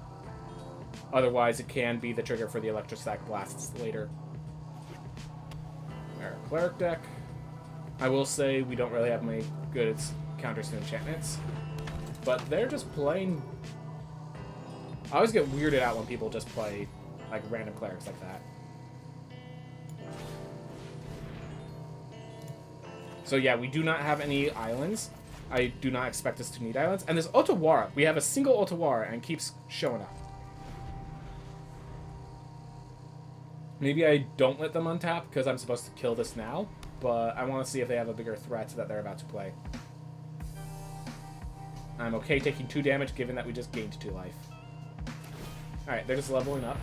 I'm just going to kill this before it becomes a threat. Alright. Now we can Unexpected Windfall, discarding one of the electrostatic blasts, the treasure tokens, and such. Actually, I'm going to discard the Spike Field. No, I need the Spike Field Hazard for... I'm discarding the auto... Yeah, we're drawing cards. We have 12 lands that can double up. Alright. Looks like this is our land. And we have an Electrostatic Blast if we need an answer ASAP. Otherwise... So yeah, if they play another card here, like so. Alright. I think I just killed the Impassioned Orator with Electrostatic Blast. I'm okay with Treasure disappearing. Because the gaining life becomes an issue very quickly. Then I could just Spikefield Hazard this one. Get myself more cards. We lack any blue... Oh, blue source right here.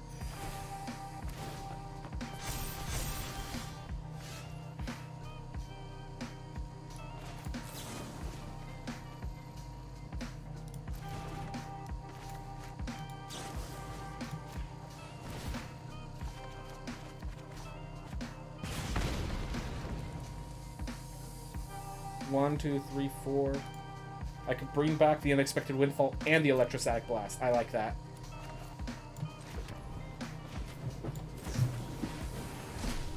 Alright. Graveyard. I want to bring back Electrostatic Blast.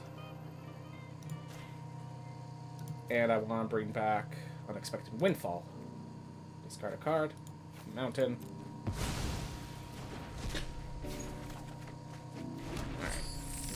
Yep. And we have another Static Blast trigger. We have 7. We lost all but one of our Geist of Regrets just off of the exile triggers, unfortunately. So we will have to adapt to that. Alright. Full control. Because they're going to bring something back. They're going to gain life. And I'm immediately going to kill it. Wait, no. I have Igneous Inspiration. We're going to let this resolve. As long as they don't have a 1-drop, we're good. Because I realized I'd wasted the resource of the Electrostatic Blast. Alright. His Inspiration.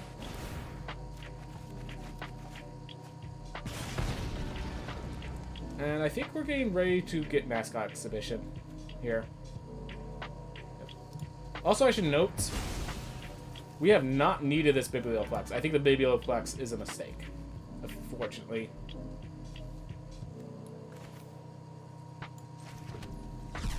Alright. We unfortunately haven't been able to do much with our deck, but we will find it. We will find the resources. Skyclave Cleric. Unfortunately, a little big.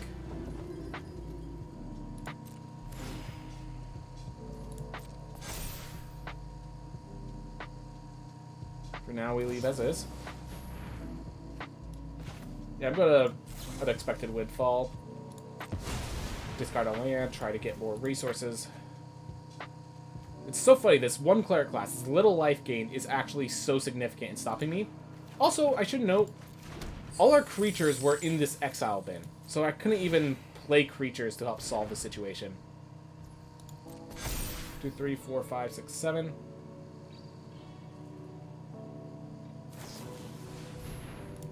Alright, they're making a big old Skyclave Cleric.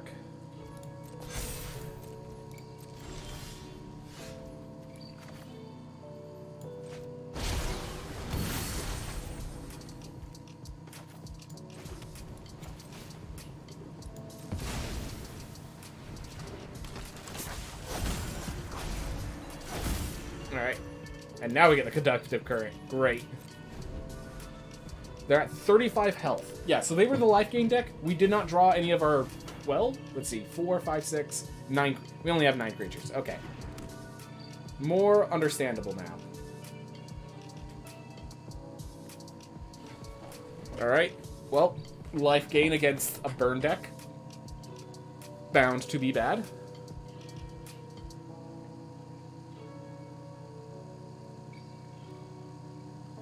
The fact that I have access to Electrostatic Blast to possibly trick the 4-6 with a 4-4 is pretty nice.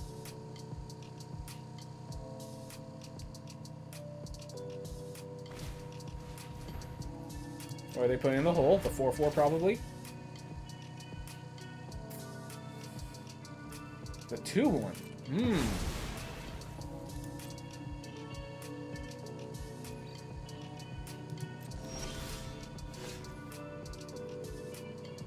Yep, ship it. See how they respond. I should have actually triggered Den. Alright.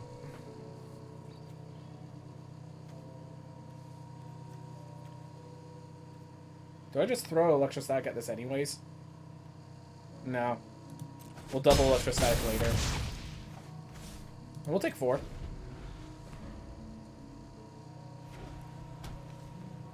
Because, yeah, we could Conductive... Alright. Passion Orator. We have a Static Blast for it. Or we can... I don't know how they're going to... We're going to try to let them distribute the counters onto the Passion Orator itself. I just realized they got an additional counter off of that. This is bad. That was a mistake.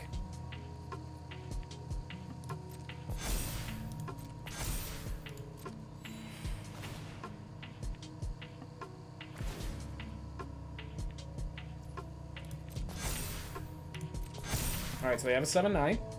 If they attack with it, they're ruined. Can I attack in still? So let's see. I can Electrostatic 4, 5, 6, 7, 8, 9. Okay.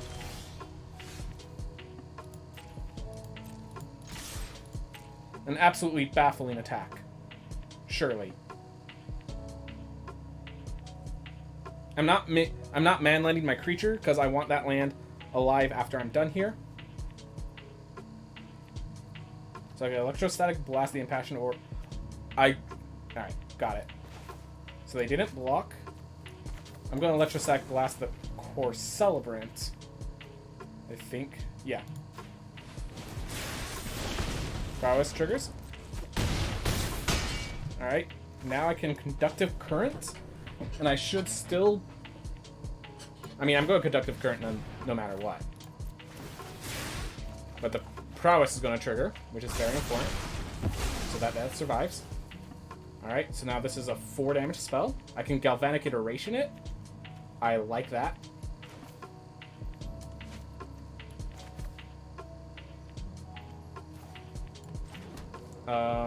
More red.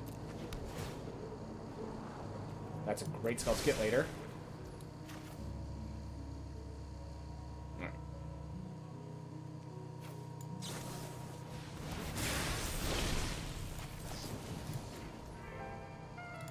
Here.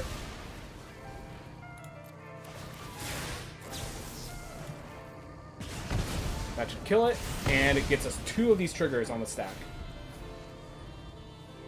Next turn we have Expressive Iteration to get a lot of value. We were milling through our deck pretty fast, but we actually managed to beat that life gain deck. And Biblioplex showed itself as not necessary. So, just really quick, we're going to go in, edit out the Biblioplex, put in another mountain. We're not going to think too hard on this, just no need for Biblioplex. How about another... I could get another den, but I'm just going to put another mountain. We're not going to think too hard on this. But yeah, we just never had a point where we had so many cards that gave card advantage. Not so many that we went to 7, but so many that we did not need to go to 0. So... Alright, opponent goes first. Stormcarp Coast into Geist Blaster, into Igneous Inspiration. If they're very fast, we discard the Geist of Regret. If they're not, we discard the Brittle Blast. We are in a good spot. As bad as it looks. But yeah, these Geist Blasters are nice. Just being able to sift through our deck while playing a good body. Alright. Red. Blue one is untapped. I'm going to discard the Geist of Regret. I don't know if we're going to get the lands there in time.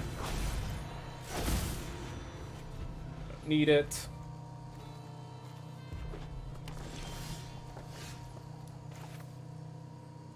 I'm going to attack first. See how they respond.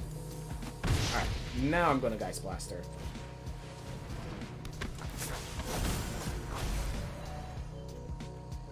I think I get rid of the Electrostatic.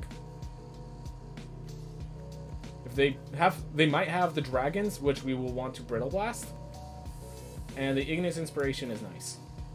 So we're actually going to get rid of the... Actually, we're just going to decline. I like my hand.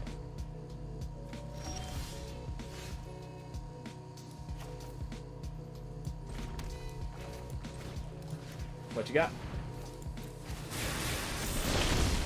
Alright. So they didn't get a play. It looked like they just missed the land. They were planning to go into Townraiser Tyrant, and they couldn't. In case you're wondering, that's why I was keeping the Brittle Blast. Townraiser was inevitable.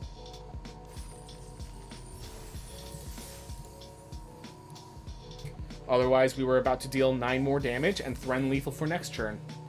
So, we were in a good spot. Always nice to be in those kinds of nice spots.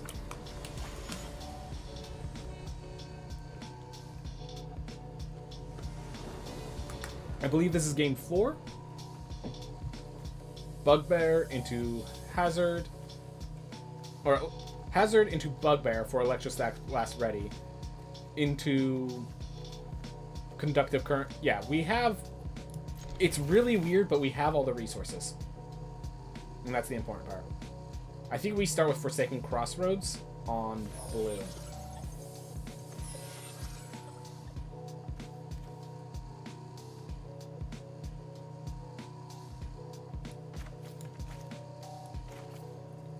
Yeah, we need this as a land anyways. I'm going to just play it as a land. The reason I'm scared to play this on blue is because, while we will need a blue mana, we have enough ways to get additional blue mana, and we have a triple red in our hand as we speak. Sealing Curtains. Thanks, Bugbear. Thanks for punishing my decisions. I might just Conductive Current to try to get Electrostatic ready.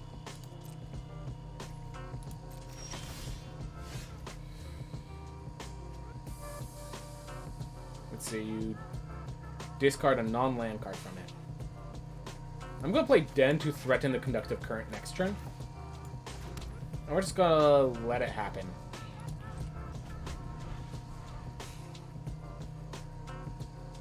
Unfortunately, this Concealing Current is going to hit us pretty hard. Even if we Conductive Current to pump up the Electrostatic Blast, you know, they could just get another... They could just discard it. So here, I think they discard the Electrostatic Blast. Either that or the Geist of Regret. The Conductive Current doesn't actually solve the problem. Alright.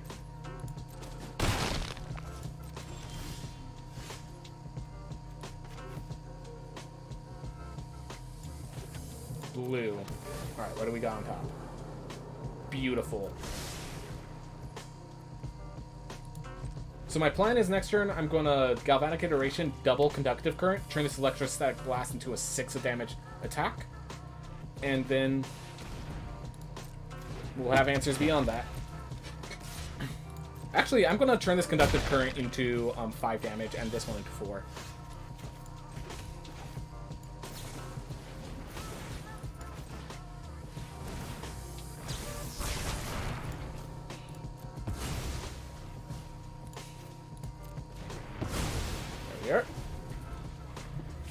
Awesome. Does it tell them that I modified these?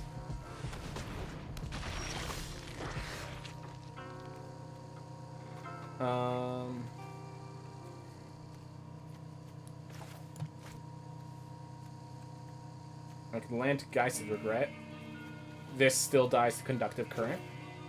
Geist will die with it, but I think that's okay. Alternatively, I can Unexpected Windfall. I'm just gonna Geist now. Galvanic Iteration into Electrostatic Blast. Sounds really great because this is gonna triple up instead of double up. Got another Conductive Current in there. And another Spectral Hazard. Cool. Alright. So, yeah, we can Electrostatic, kill the Concealing Currents, and get 2 more procs on Catapult Fodder. And then when we cast our next spell... Alright. I don't think they could take anything that actually significantly hurts me.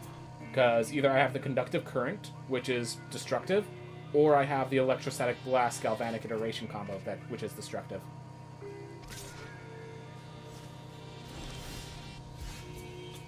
Alright.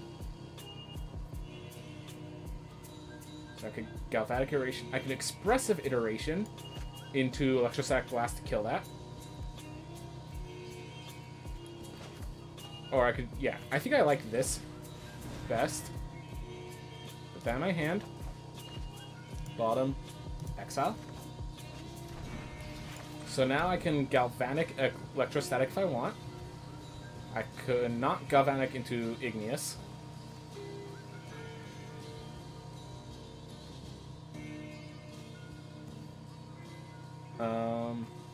Yeah, I think I'll just Electrostatic that now. I can wait till their turn to do it. I like that, because this way I can actually Galvanic Iteration into better targets.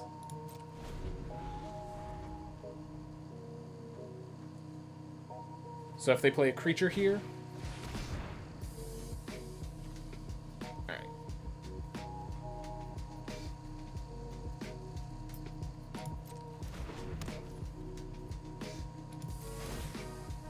They put it there. I could just Electrostatic Blast that and not have to worry about anything.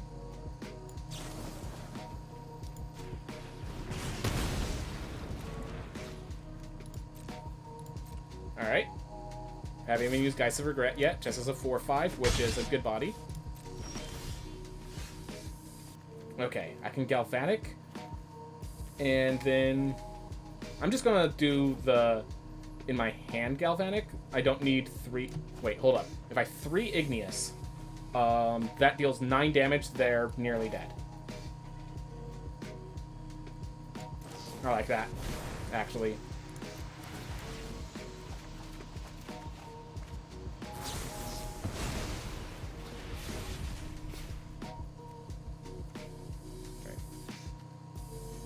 I can't invoke Calamity, so it's just a question of do I want to... Yeah, I think I just play the Forgone Crossroads then. Red. Don't need the Geist Blaster.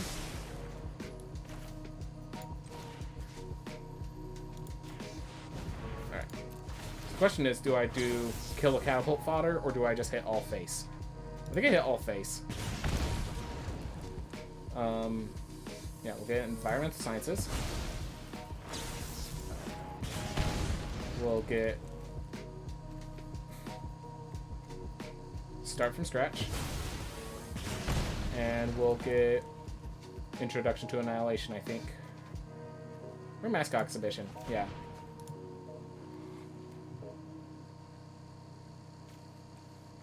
Next turn I have Lethal. Alright. Because I could Conductive Current to pump up Igneous Inspiration, Galvanic Iteration, and Igneous their face for 10. So no reason to do more on the board. Red and blue. Really wish they separated those better. Anyways, we are holding back a 4/5. We are threatening Lethal. Doing good things. We're going to block 3 damage.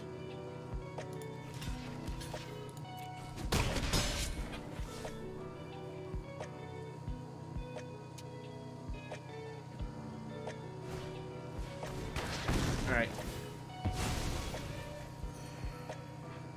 So this is such a weird lethal. So we start by playing Conductive Current. Yeah, so we start by playing Conductive Current to deal 5 damage. and we buff up our Igneous Inspiration. They don't kill anything, but then we Galvanic Iteration into double Igneous their face. It only does 3 on the copy.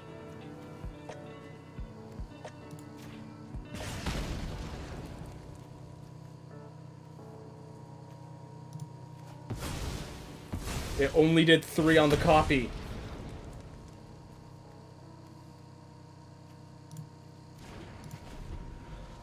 So that wasn't lethal, apparently.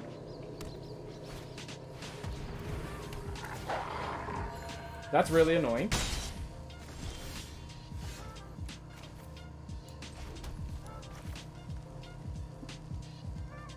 We will leave 2 mana open, so I can actually Environmental Sciences and then do that.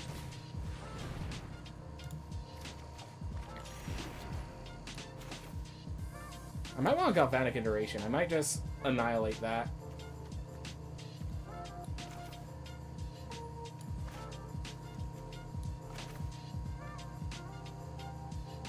Yeah, we can Galvanic Iteration soon, so... Or... Alright.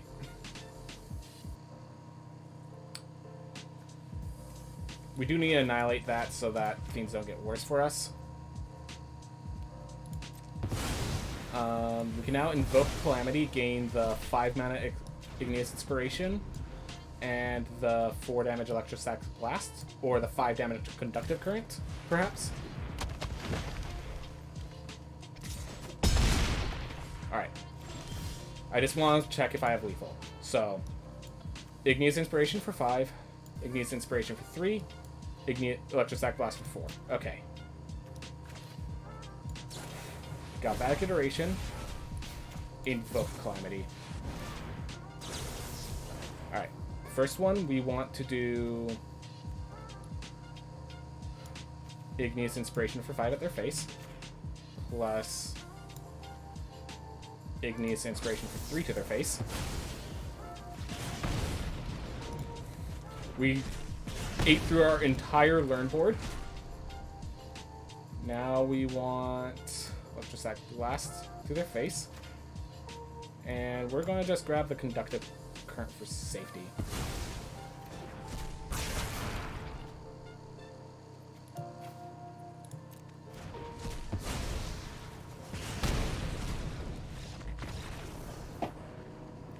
Invoke Calamity, just pulling that last bit of pressure out. Yep, I think the top end looks good. The top end looks good together. I mean, this is a burn deck of beating decks with life gain. Just take a moment to process that. This is a burn deck beating decks with life gain.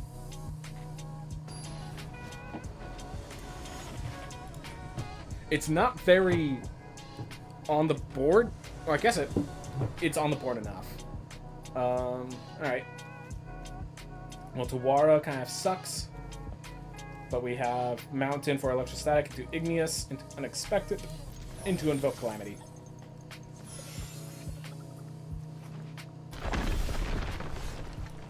We're going to play the Mountain first, because if we get another red land, we can get ready for a Conductive Current early. We do need to play Electrostatic Blast next, so I will lose the Conductive Current by playing Otawara, if necessary. Alright. So there is a Cosmos Charger card that they just buffed. So I'm thinking this is blue as its other color. Alright. I wonder if I can full control. I do not get a turn before it pluses. Unfortunate. If I want to kill Kazmina, I have to Electrostatic Blast now.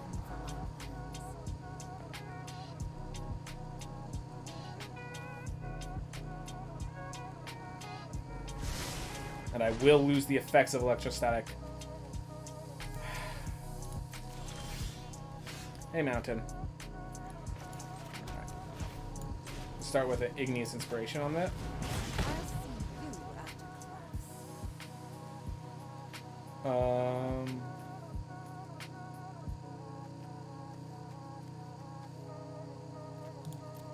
They're gonna have less cards than me, I think.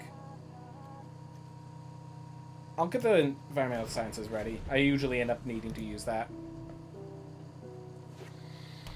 If nothing else, I'll discard with Unexpected Windfall. Move on with my life. Invoke Calamity, gain an Igneous and a Conductive Current or something like that nature.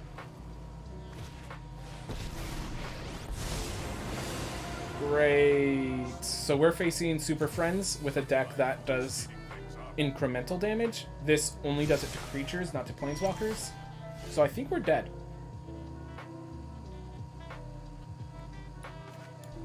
I think we're already dead.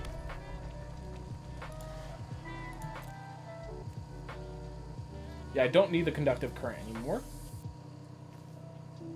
I can't kill that.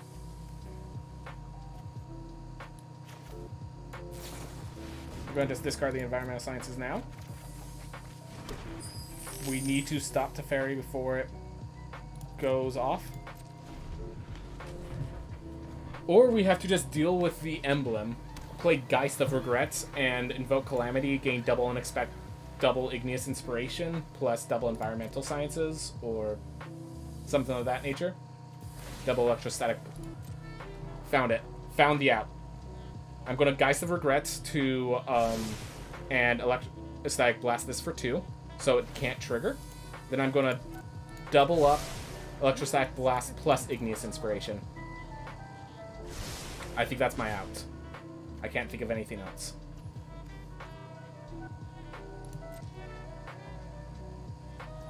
The fact that they have all this mana open really concerns me for this play, though.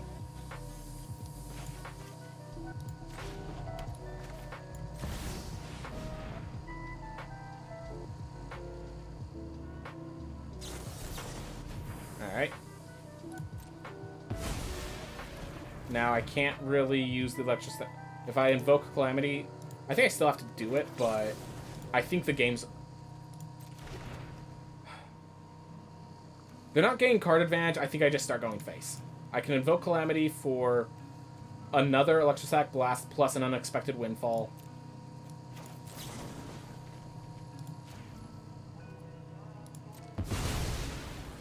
I don't know.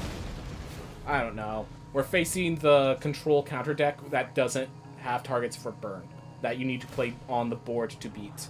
And we are a deck that does not get on the board. So, these kinds of decks are our weaknesses. This and Hinata. Which, okay. Okay. Given its colors, I'm guessing there's going to be Hinata in this deck.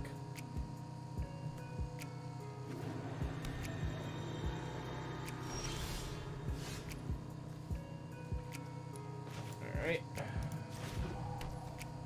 Vote Calamity to get another Electrostatic Blast. I'm just going to Geist of Regret. Try to do it again.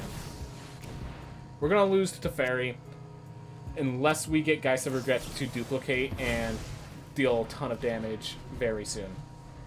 So I think we've just lost.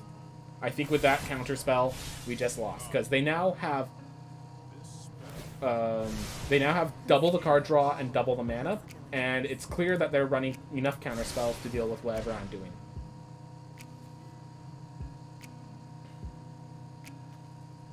So at this point, I'm just going to start shooting face.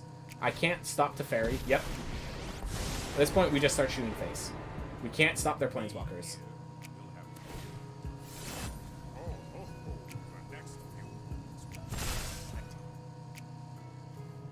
This is very unfortunate for us, but this happens. This happens. I just drew them a card, nothing else.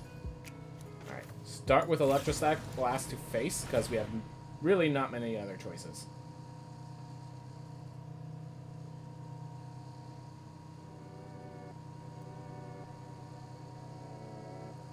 Invoke Calamity just gets Unexpected Windfall and Electrostatic Blast. I'd like to see it get another Geist of Regret. Alright. Doesn't matter, I wasn't looking for the damage to the face, I was looking for this cast trigger to get more cards.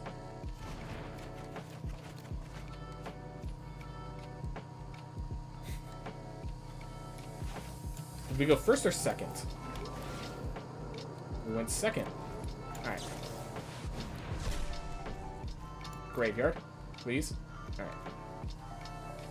Can Unexpected Windfall. Discarding Conductive Current. and Electrostatic Blast targeting the face.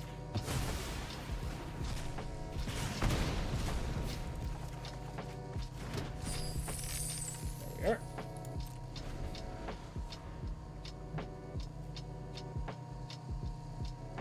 I might Conductive Current just to Igneous Inspiration for 5, but then they just counter it, and the Invoke Calamity doesn't work as well. Alright, what instant or sorcery are you casting that's blue or green? I'm trying to figure out what it could possibly be. Oh, All Runs Epiphany. All Runs Epiphany is nerfed, so I'm not as devastated by that effect, but it is still, you know, it's All Runs Epiphany. Oh. Oh, right. We have discovered formula in this format. Okay, I think I'm already dead. I do want to play it out a little longer. Make sure, you know, confirm my suspicions. E4.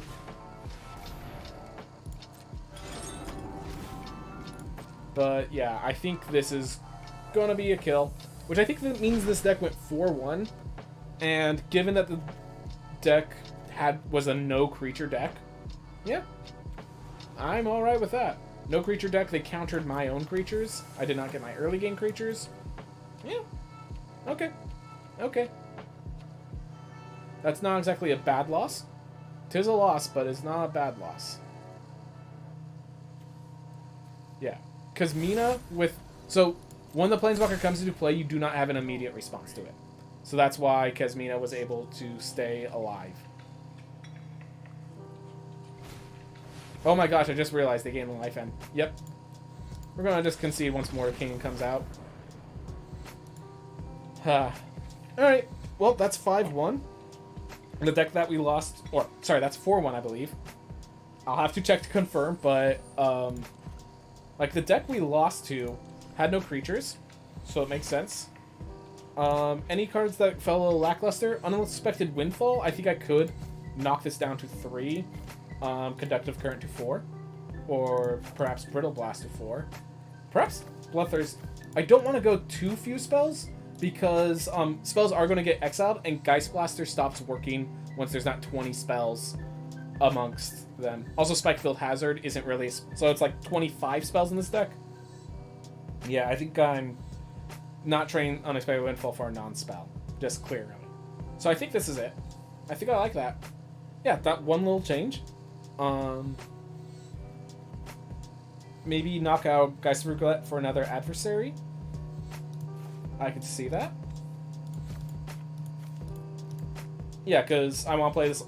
I want to play this on 5 anyways. I think I like Geist of Regret slightly more than adversary because it's a 4/5.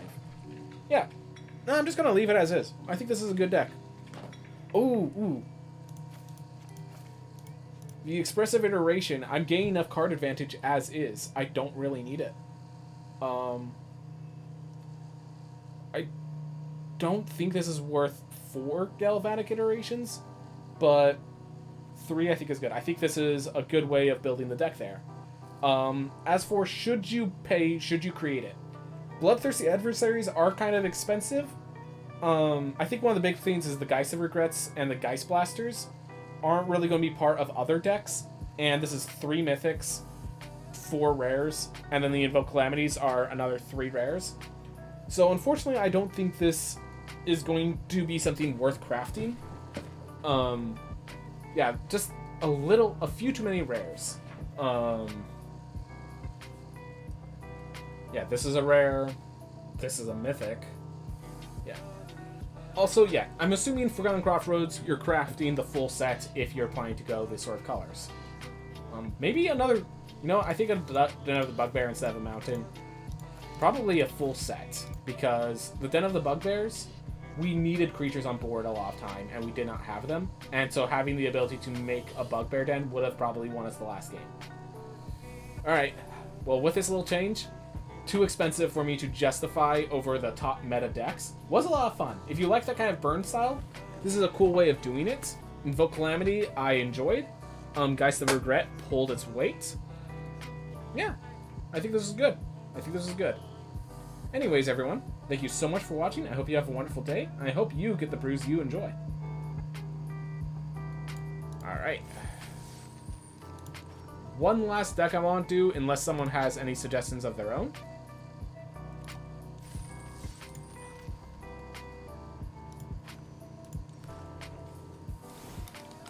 Alright.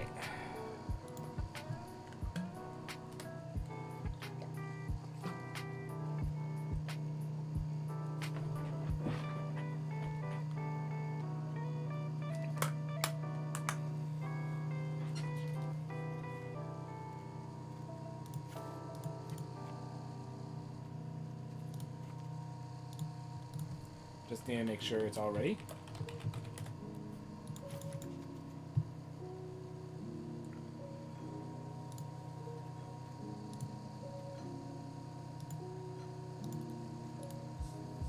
Alright, another deep breath, and then we get to this deck. Oof. For tomorrow, I will probably do this again, because we only have 2 days for this. And I will probably bring an actual zombie deck, because zombies are what were buffed with the event. So, we'll figure out then. Anyways. Look, there's a single plains. There needs to be a single island. Oh, wait, there's 2 islands. Okay, never mind. There's a single plains, that's good enough. Alright.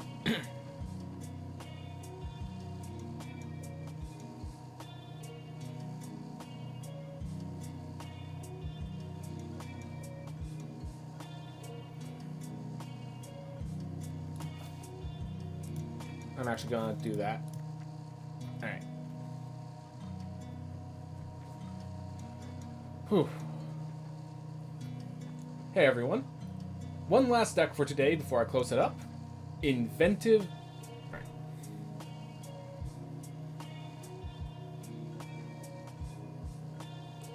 Hey everyone. Welcome back. We have one... I don't want to bring up that there's one more deck. Hey everyone, I have a control deck that I kind of had as a theory. I'm not sure I want to play this too much because control is sometimes annoying, and this is an especially annoying one, because it plays around Inventive Iteration. So this is a 4-mana bounce spell, then it's a draw spell, then it exiles, and I can cast, and whenever I cast a spell, my opponents can't cast spells with the same mana value. A lot of spells in this format are 3 mana. Ominous Traveler is a 2-mana spell that when I cast a spell from its spellbook, I return it to my hand. So it's a 2-mana spell. 6 of these 15 spells are 3-mana spells, which covers almost the entirety of the format's mana combinations. With those 2, I'm pretty sure, I believe I looked at the math, it's like a 73% chance that Ominous Traveler gets a 3-mana spell. And should that fail, should they be able to get creatures beyond that? We have Divine Purges, we have Circle of Confinements and Portable Holes, we have a kill spell, we have 2 great big board clears that can be fished out with Memory Deluges, we have a Sock Coming. I'm gonna get another Sock Coming, take out Malevolent Hermit. And yeah. Generally the idea is it's just controlling. Its win condition is literally just Ominous Traveler making a bunch of random minions. So this is my win condition. I feel like when I play this, I feel like I'm the bad guy, unless of course I face the more controlling, worse bad guy. But I'm definitely not a good person for this. Alright. Portable hole if I need it.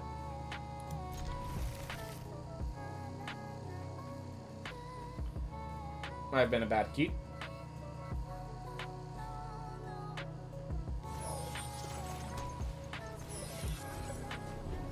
Probably going to just play a Malevolent Hermit on 2. And pray... I just realized I have to pray for a land drop in a way I really shouldn't have to. This was a bad keep. Flat out, this was a bad keep. I could portable hole something, hold up Malevolent Hermit. Ooh. Alright, we're going to start by attacking. I can leave up 1 mana for a sacrifice Malevolent Hermit while getting Sock Coming ready. I think I like that. If they play a creature spell, who cares? I have a creature myself. That's the kind of creature spell I really didn't want to see. Well, there goes my Divide by 0 is my guess. Memory Deluge actually has a kind of anti-synergy. I look through 6 cards. Alright, I'm happy. I am very happy with that.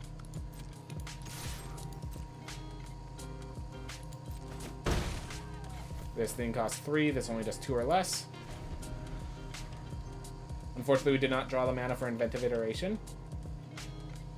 But I'm not sure I wanted to play that if I did. Alright. Hopefully this isn't too aggressive of a deck. I do not have my board clears. Elite Spellbinder tells me otherwise. Alright, we're just going to portable hold that one. Clerics. That's the only thing I could think of. Wow. Real clerics. Remember if I divide this by 0, just because they can't play it this turn? Oh. Oh. Yeah, I'll give them the safe. Wait. If I was going to do this environmental sciences, but I don't have another planes, I don't think. Or do I? I have another planes. Awesome. I'm going to do this environmental sciences and double portable hole.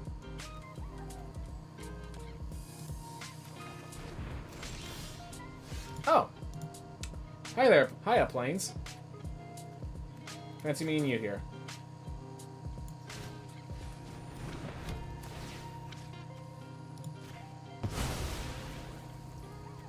Also, that's a good thing, because I just realized that thing has Ward 1. Had I searched for that, I would not be able to get a Chaplain of Arms.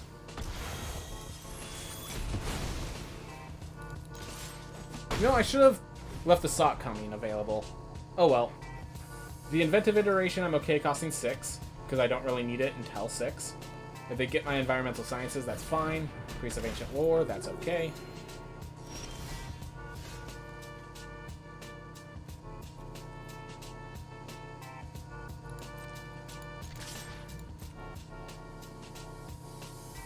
No blocks.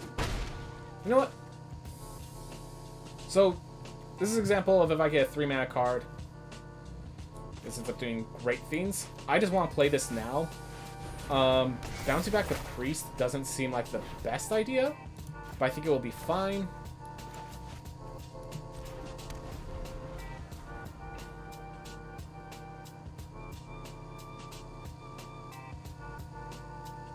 And we're holding up the mana so I can sacrifice Malevolent Hermit to stop a spell that is actually a response. The second effect is literally just draw a card. So yeah, this was 4 mana, bounce a creature, draw a card, just with some delays. So yeah, Lunar. It's a kicked Royal Eruption right now. All right. Draw a land. Play the Elite Spellbinder. And it seems like they're just mono white all the clerics, is my guess. Because yeah, when you see 232 cards in your opponent's deck.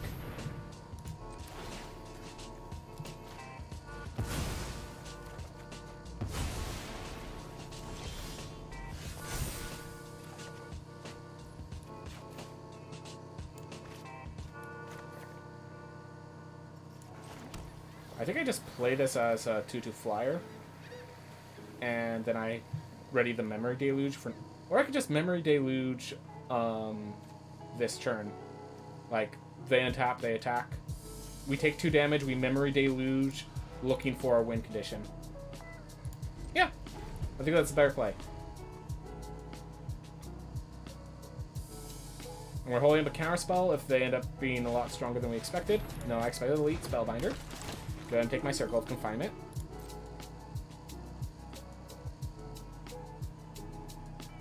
Because yeah, they're not removed. They're just put over here. And my deck is slow enough where I do not care. Alright, what enchantment you looking for? Teleportation Circle, perhaps?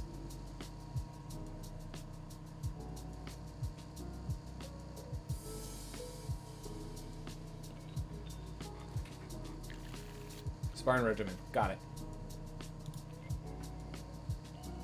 Alright. I'm assuming Search for Glory is in that deck because of all the snow plains. Alright, Ominous Traveler is our win condition. And see. 1, 2, 3, 4, 5, 6. I can take the circle or the... I think I take the divide by 0, because then they can't cast the Elite Spellbinder afterwards. That's the play. That's the play. Alright. So for this turn, I think we Environmental Sciences to make it so they can't cast 2 mana spells. We then divide by 0 that so they can't cast 3 mana spells.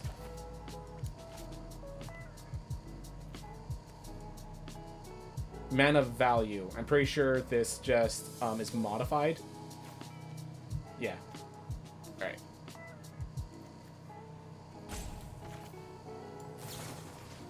I want to bounce this back.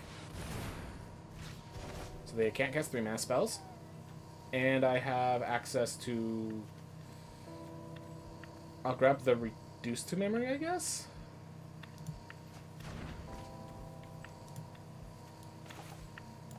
Play that. Circle of Confinement. And now they can't cast 2 mana spells either, I don't believe. Yep. 3 and 2. So they can't cast 2 or 3 mana spells. They have 2 3 mana spells in their hand that are now stuck there. If this can get a 3 mana spell, you're solid. But right now, yeah. They can't cast these 2 cards. As long as I keep finding 3 mana spells, they will never be able to cast those 2 mana cards. Or those 3 mana cards. This, I think, has mana value 2 still. So, consider that. It's cool. They have the 3 and 2 sitting there. Alright. Start with Ominous Traveler. No 2 mana spells for you. Can we get 3 mana? 3 mana. No 3 mana spells for you.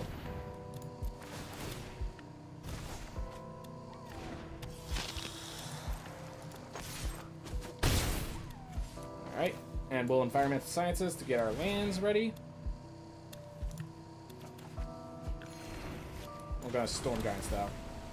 Alright. And I think we just win the game here. Unless they have... Because 2 and 3 mana is the grand bulk of cards in the format. So... simply blocking out those 2 mana costs is enough to lock down the game a lot of times. 3, 4, 5, 6, 7, 8. Start with the Ominous Traveler again. Alright, so it's worth knowing that goes on the trigger, so... Alright. We get Tolvar as our 3 mana spell.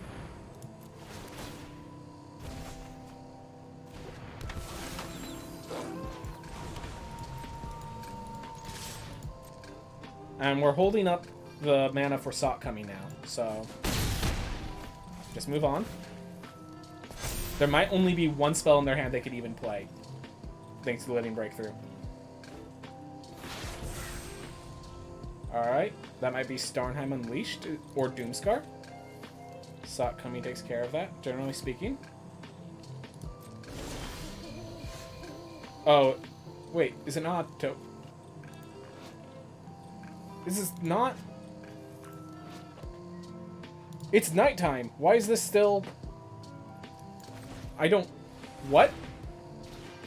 Why is this not a werewolf? Is it literally just half a card?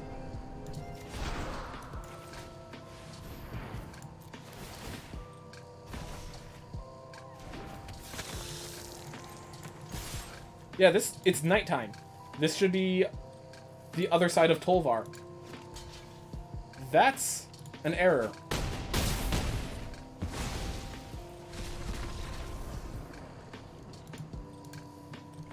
So, worth noting, all the werewolves in Ominous Traveler are one-sided. That makes the werewolves that card can pick up much worse. Much worse. Either that or I just need to send in a bug report that the werewolves with Ominous Traveler do not work.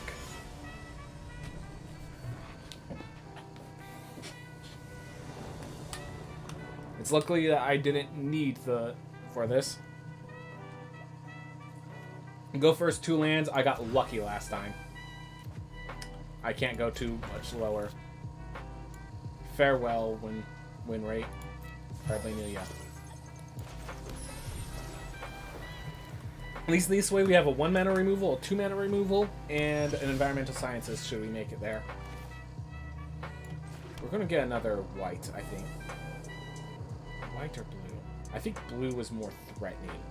And we only need the double white for the removals, which will come in time.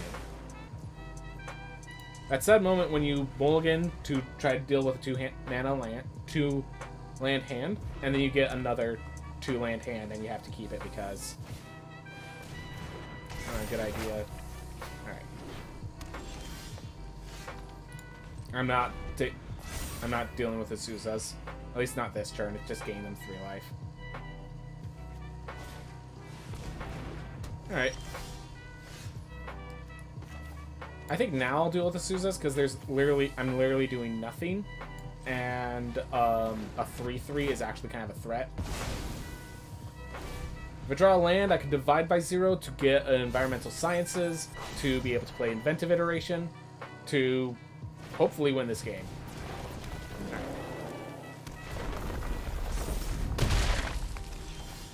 Alright, Field of Ruin is a land. We will divide by 0 after they attack, because otherwise, we have other issues. Sorry. They had a Kura in this deck. Cool. Good to see it. We're waiting for them to attack before I bounce it back. World Shaper. Do I want to bounce that back? Which one am I more threatened by? 3 attacks now or World Shaper later? This has to be mana value 4 or less, so it still works on World Shaper. Oh, it's going to return all the lands from the graveyard. It has to die for that, but I think World Shaper is a greater threat because I can't portable hole it. Environmental sciences, please. Alright. This is blue. Perfect. Grab the plains.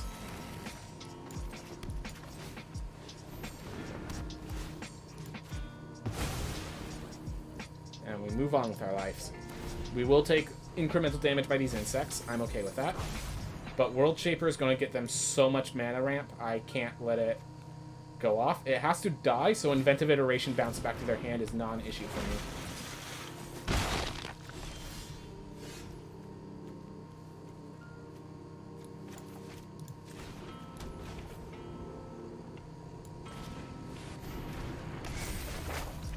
'What's awesome is I can do this next turn as well if I'd like. Alright.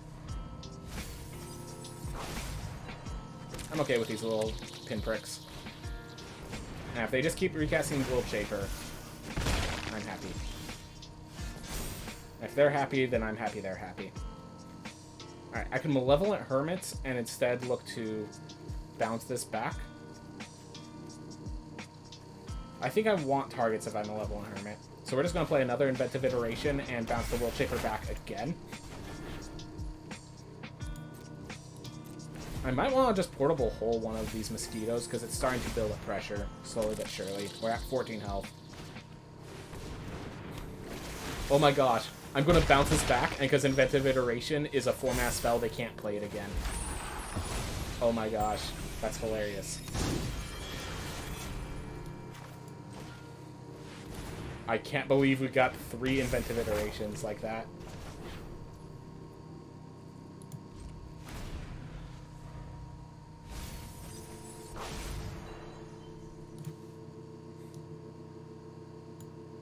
One, 2, 3, 4, 5, 6. Huh. Seems like a nice enough deck.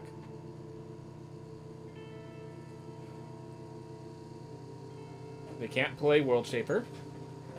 I'm wondering if that's actually a positive for them, because they should be playing cards that aren't World Shaper, such as a Braid.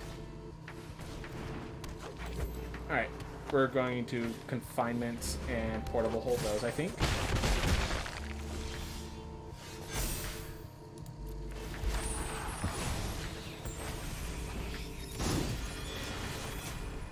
Alright. 2 white, 2 blue.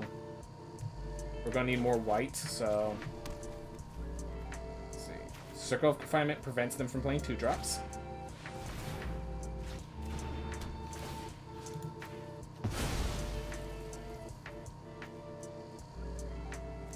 I think we just portable hole and we ready to divide by 0 to stop them from laying 3 drops.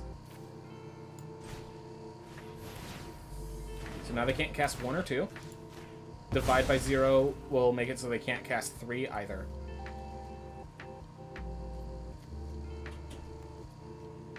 Alright. End the turn there. Honestly, mill might be our win condition right now.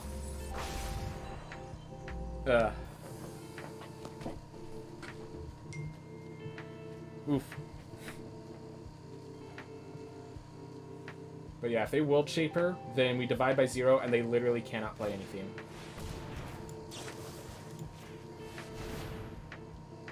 So no 1, 2, or 3. Alright. 1, 2, 3, 4, 5. They're stuck with those in their hand, so might be able to teach into the Archaics. 1, 2, 3.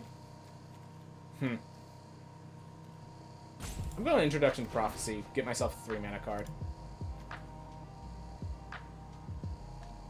And, like, literally having different mana costs, mana values, is actually a significant boon for this deck.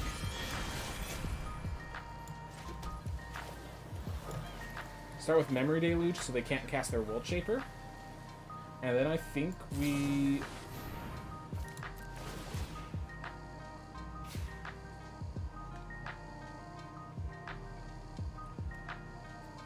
These are 4 mana, right?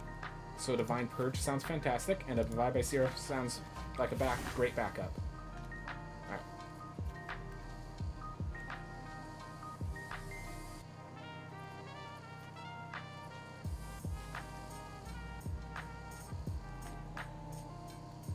And... I think, yeah, I just hold up the Divide by 0.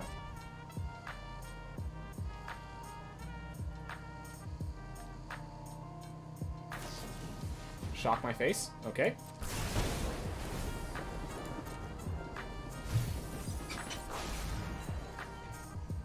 Oof.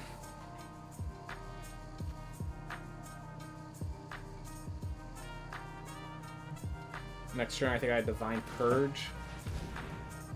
Alright. Don't have a 2-mana response.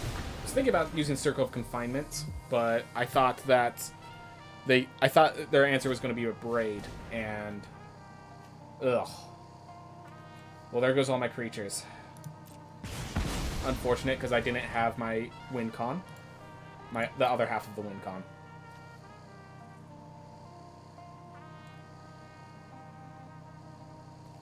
Oh my god, I could have divided by 0! Oh my gosh, they didn't have enough red mana. I could have divided that one by 0.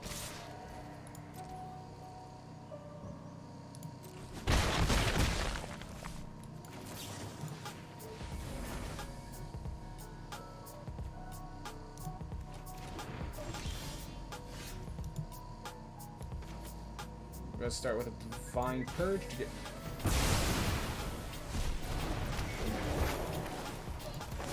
I forgot it destroys my portable holes. So I made 2 mistakes in a row, and they absolutely destroyed me. We learn for next time.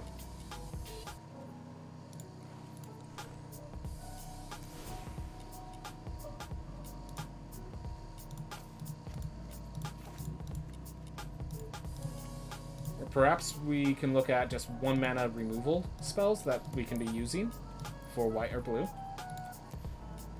that aren't artifacts or creatures.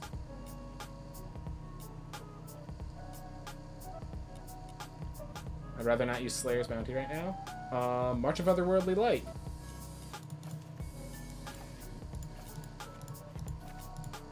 There we are. Marches of Otherworldly Light. We found the solution. Yeah, forgot that Divine Purge destroys your portable holes. Bit of a non-bow. And given that those are the 2 pieces I need for controlling early game aggression, I'd rather not. Alright. Opponent goes first. Forsaken Crossroads buys us time. Buys us a scry. So I'm going to keep this despite it being a bad hand. For mana-wise. white. We're going to scry 1. That's a land. We keep it. Play Otawara. Foretell the Sot coming. Or we just... No. Stick to the plan. This theme we can just exile for 1 next turn. Doing good, Grassino. I've been playing the decks because we have the opportunity to be playing with these new cards without having to craft the new cards. So I've been taking advantage of that.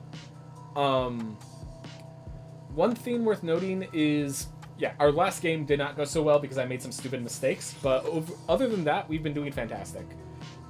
I've been trying to do a lockout kill with this deck. And my previous opponent, I was capable of doing just that.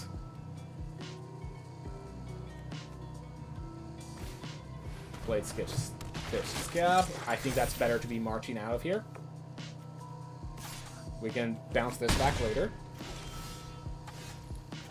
I'm going to go with blue.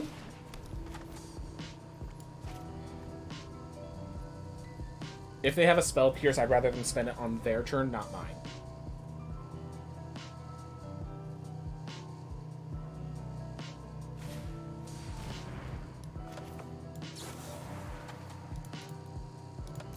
Submit 0 here.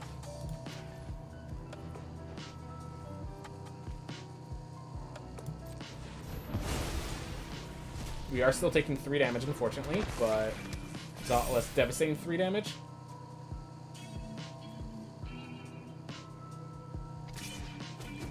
We can then bounce this back next turn.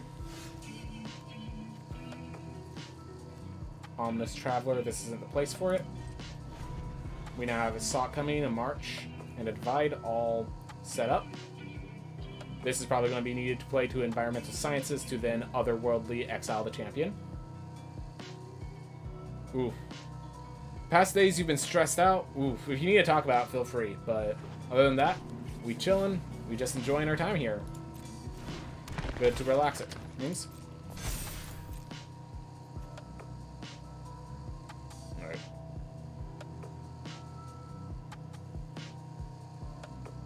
Attack with both.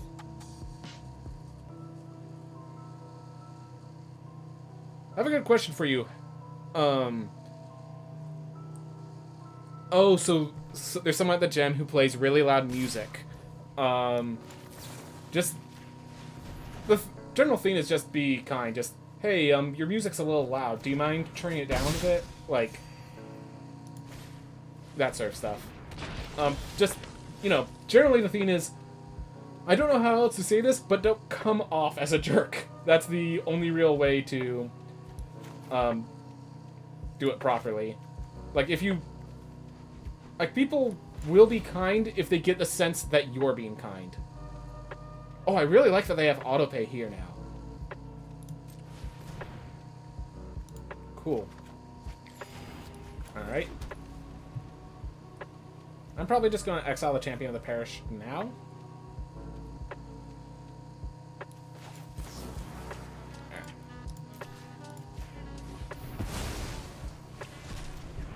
So we're taking 4 more damage, but then we get the Ominous Traveler, which I think I could play a 3-mana threat immediately, perhaps. A lot of people also talk to her, and they are also very loud. Ooh. Alright. Starting with the Ominous Traveler.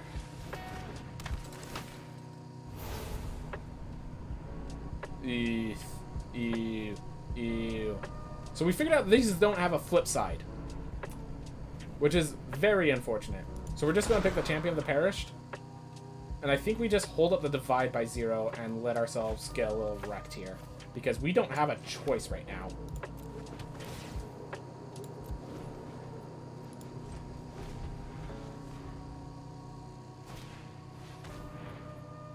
Alright. Play. So if we can get our Divine Purge, we're good.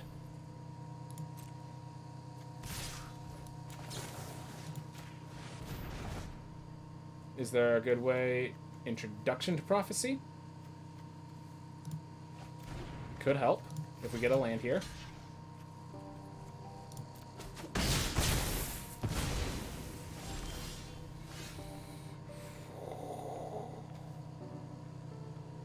If we don't hit it, we're dead.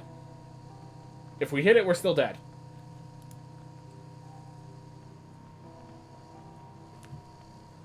I really don't know what to say.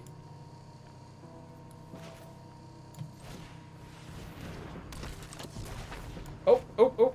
Found a way out. I don't like it, but it's technically a way out. We counter the Narfi, so it doesn't get things any bigger. And then we block killing one of the 2/2s. We block killing one of the 1/1s, we go down to 4. Narfi's still an issue. Oof. Yeah, generally, as I said, it's all about... People mostly just care about intent. Alright. We're going to tap 2 blue. This is white, blue, blue. Alright, so we want to keep both white open.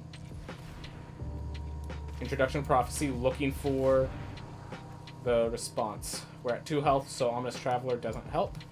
So we have to look for the response. To be clear, there was like 6 answers in our deck.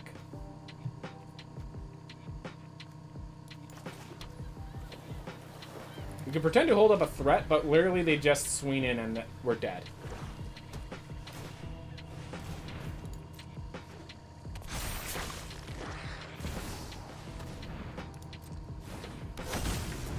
We had... Alright, so we went through a third of our deck, about. With all the scries, yes, we went through a third of our deck. We have 1, 2, 3... We have 6 cards that would get us out instantly, as well as 6 cards that would slow them down. So I would say this was just variance. Okay. Good game. Alright. At least we know where it went wrong. So 1 was mistakes, 1 was variance. The one we won so far was a deck that was 200 cards. Was white, mono white Battle of Wits. A little unfortunate. Just a little unfortunate.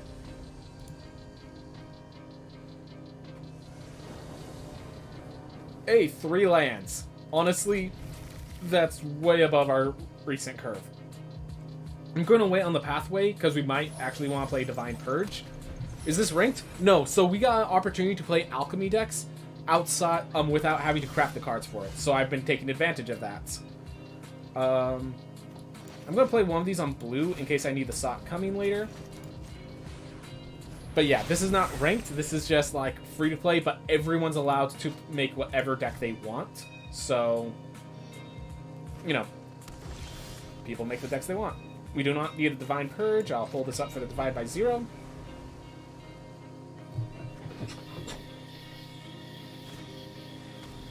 I Twitch. Okay. I'm just going to play the Inventive Iteration. It could be blown up by a spell later, but this just slows them down.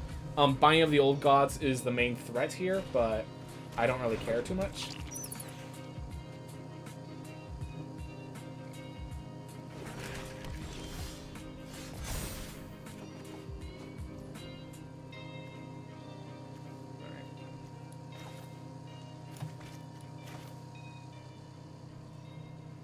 I'm going to put this on blue. I'm going to just Malevolent Hermit and let them have their Eye Twitch.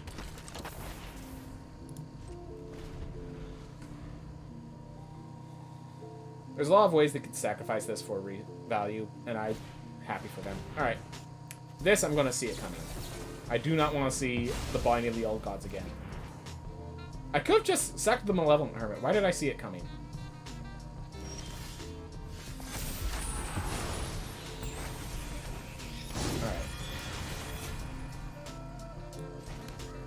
So here's a good question. If I Circle of... Okay, I'm just going to Circle of Confinement, actually.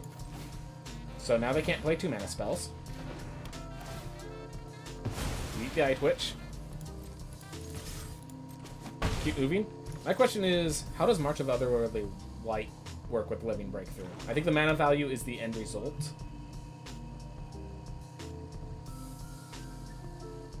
If they play another Binding, I will be... So they can't play any 2-mana removal, which there's a lot of 2-mana removal. Gloom Shrieker. This is going to bring back the Binding. If I divide by 0, that slows them down a turn. Sure, I need to use this looking for... So even if they have a land here, they can't play 2-drops, they can't play 3-drops now. I'm going to go look for Introduction to Prophecy to make sure they can't play the 3-drop next turn. Ooh, I can play Teachings of the Archaics well here. So they can't play any card here, unless it's a 1-drop specifically. Alright, there's their 1-drop. I could actually March of Otherworldly Light exiling Divine Purge to make sure I draw an additional card off the Teachings. Do I care? Not that much. Alright, so I play Teachings. Now they can't cast 3-mana spells. Go watch some series on Netflix. Thanks for the talk. Yep, always, man. If you ever need to talk. Hope you rest well tonight. I will. Thank you. Thank you very much. You can give a birthday present if you'd like. I'd appreciate it, but yeah, don't feel obligated. Alright, we're just gonna march this for that. And here's the question. Does this make it 1-mana spells can't be cast or 2-mana spells can't be cast? Oh, because we're not in real life. Yeah, don't worry about birthday presents, man. I got enough I'm 27 now. I don't need more birthday presents. I do appreciate it, though. I do appreciate it, though. Alright, so it is 2-mana value. Cool. So now they can't cast any 2-drops or 3-drops. Which means they can't cast the Gloom Shrieker. So they basically need another Binding of the Old Gods to kill a Living Breakthrough. Which is why I probably should have left that mana open so I can use Malevolent Hermit to save the Living Breakthrough.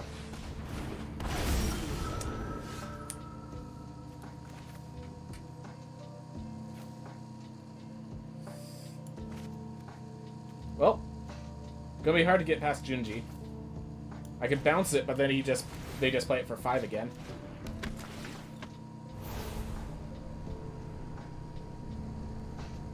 Archgol Thraben.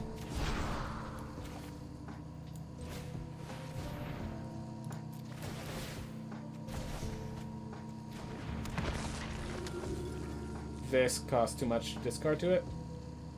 So Junji's going to attack in, and then we have the response after.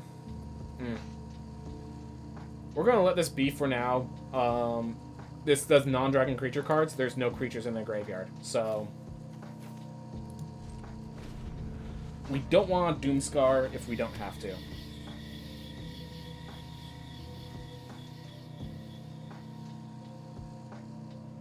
We want Otawara to knock that back to their hand, and we feel confident we can kill. Alright. We are taking some hits, but we win the race. They can't play 2-drops or 3-drops. Oh, that. Counter it. No blood. So this is unfortunately, our deck can't easily counter it the way I can other decks. So we're going to start with Ominous Traveler. They can't cast 2-drops. I might just grab Blades that gab.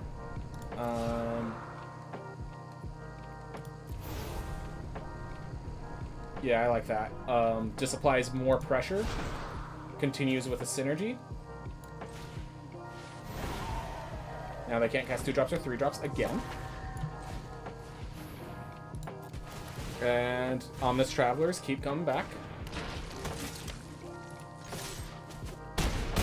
We win this race. And I think I'm just going to play this land. As a land. They still cannot play Gloom Shrieker again. Another Blue in the Snow or Invoke Despair. Alright. Sacrifice enchantment. And I lose 2 life and they draw a card. Alright. Put that in my grave.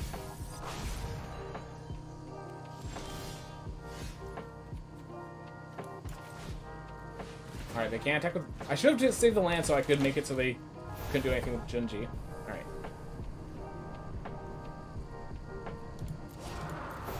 Yeah. We're just gonna continue with this,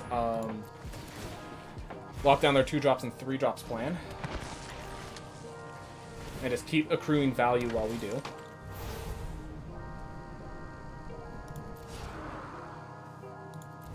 If we can get another Headless Rider, we can Doomscar for card advantage. Alright.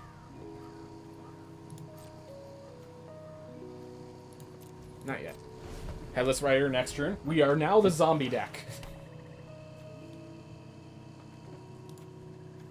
They have no creatures to bring back with Junji, so I'm not worried about that. If they attack with Junji, they leave themselves wide open.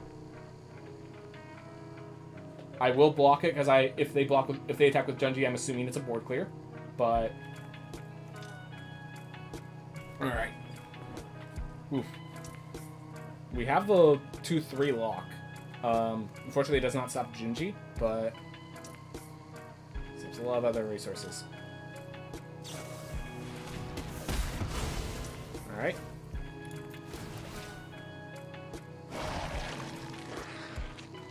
Yeah, I don't want a Divine Purge. Divine Purge hurts me more than it hurts them. I feel like they should have...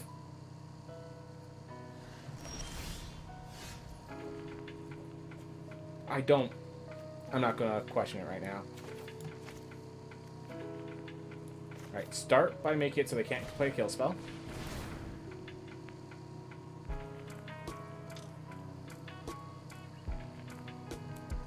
They're holding something up.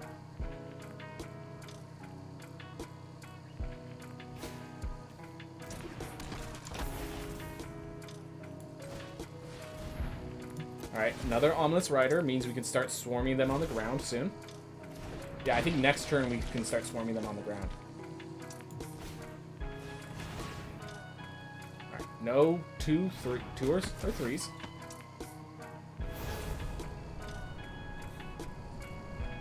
Damning the Perished. It's 1 mana. And it allows us to still hold up Malevolent Hermit. And next turn we can attack in with our zombies and be happy.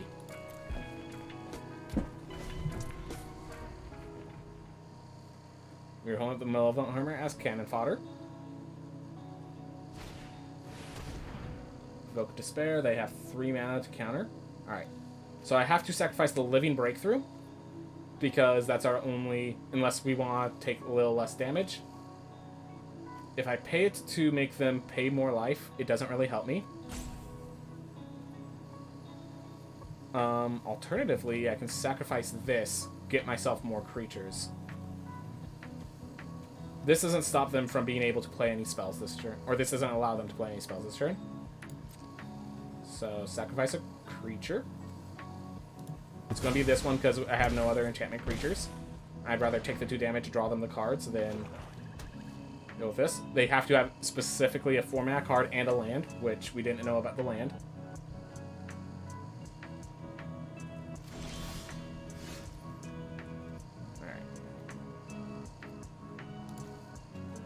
There's no creatures in their grave. The other one is discards 2 cards and loses 2 life. I think I just attack Sweden for lethal.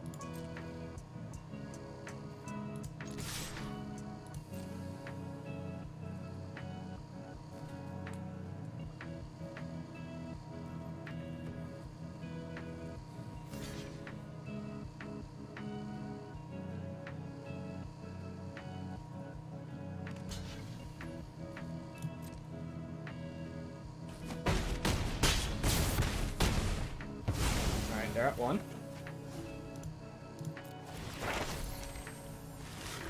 Now I can Doomscar and then Malevolent Hermit. They have to make me discard cards with a Doomscar. I can discard these 2.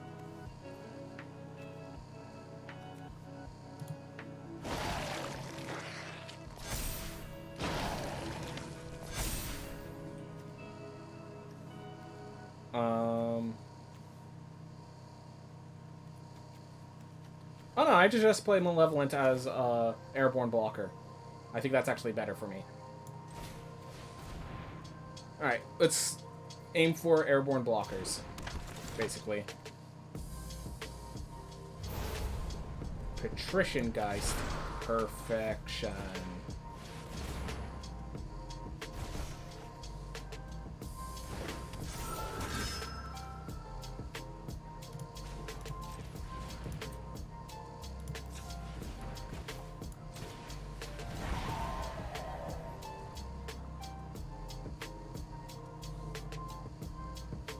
We now have 2 airborne flyers, blockers for Genji. Tap it to add color before it gets destroyed. Perfectly acceptable in my mind.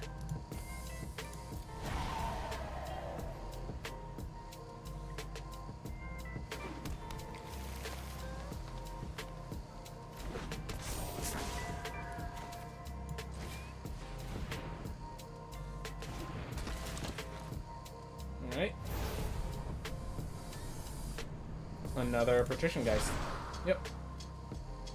And I'm going to end my turn with these in hand because I want to discard the Hall of Storm Giants if they end up killing their own Genji. If they wipe the board, Headless Rider makes sure there's 2 zombies. That makes it still a threat.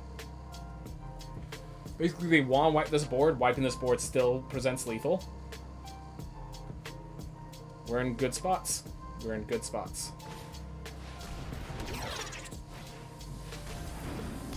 Boom Shrieker brings back... It's a permanent, right? Yep. So it has to be Binding or Eye Twitch or something. I'm pretty sure the way damage works, I kill them and then they start gaining their life. So they need a land. I'm pretty sure they just played a land already. Alright. We found our way into this game. 1, 2, 3, 4... Yeah, we have more attackers than they have blockers. That's simple.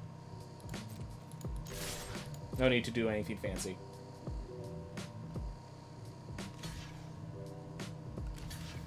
They died before they gained the life.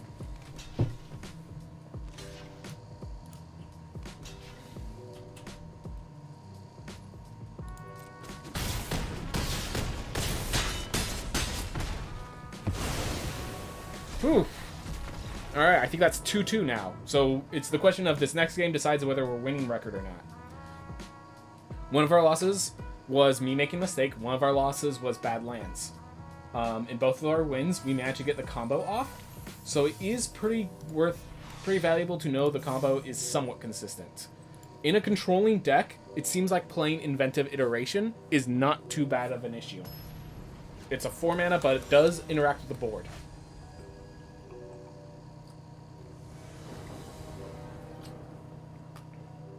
As long as Inventive Iteration is your top end, it seems like it interacts enough with the board. Alright. Blue, white, white. Perfect.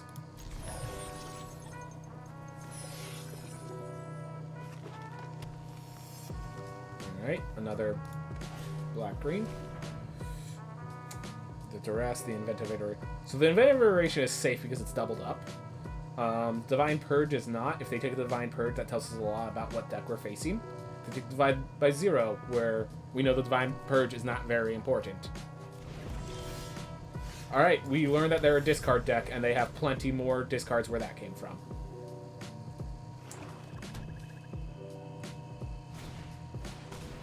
Kappa Tech Record. Fine by me.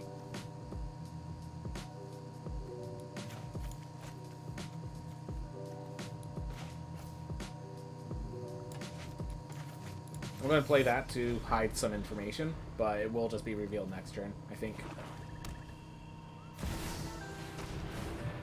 We can defensive temple. Once they get that all filled up, we just Divine Purge it all away. So, Island, I hold up a Divide by 0.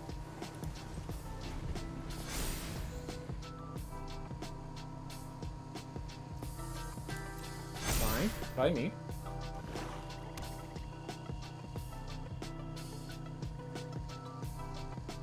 The turn after, we Divine Purge the board.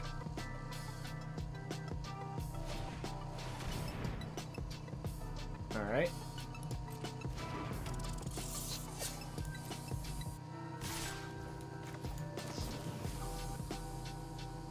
Yeah, I'd rather do this than... I'd rather have the land for Iganjo.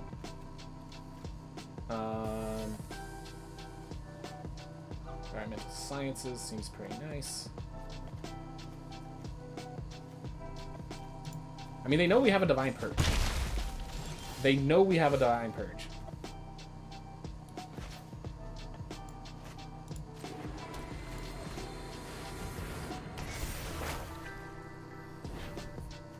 And I think we bounced this guy.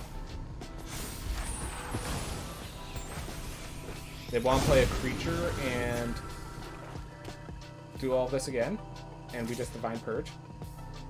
If they don't, we Malevolent Hermits, and they're not presenting too much of a board state. Oh my god. Ninjutsu! Oh, they Ninjutsu Nashi instead. That's actually not as threatening to me. That's pretty cool, using Jugon with that to make it free. Circle of Confinement, so it's just Azusa's many journeys they're going to be playing.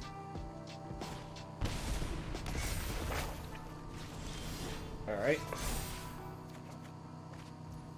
So I could circle and I could circle the Remnant, and I could play Malevolent Hermit to block the Nashi for next turn. I like that.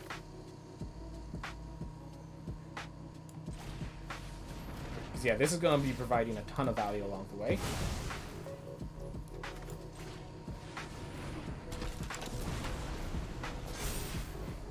Every turn they develop more is a turn the iteration stuff becomes more valuable. Oh, binding the iteration.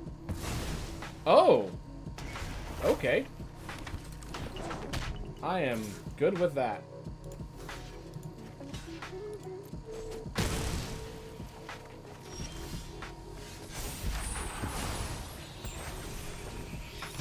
Alright, so now I'm going to Environmental Sciences. Get myself the other planes, I think. Play the Inventive Iteration. And when I play this, they can play it Nashi. Okay. But now, they can't play their 2-drop. They can't play a 4-drop if they had one. This thing starts doing its job. I believe this will stop them from playing 3-drop if I use it.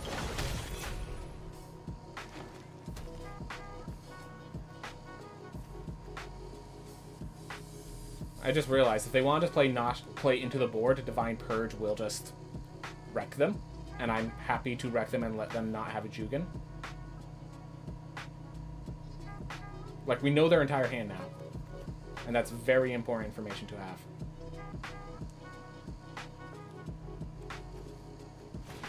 Zuni Blade Blesser.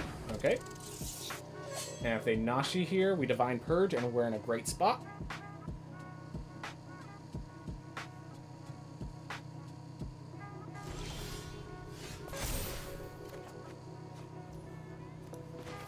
Alright.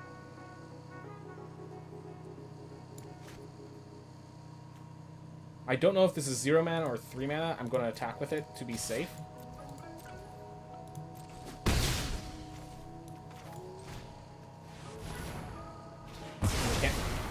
Okay, cool. So that's a 3 mana. We're just gonna play this now, since I don't really think of anything that's worth dividing by 0. I believe they cannot play Nezumi Blade Blesser now. So they want to play a 2-drop and pump it up. We can then divide that. We can Circle of Confine, Circle of Confine.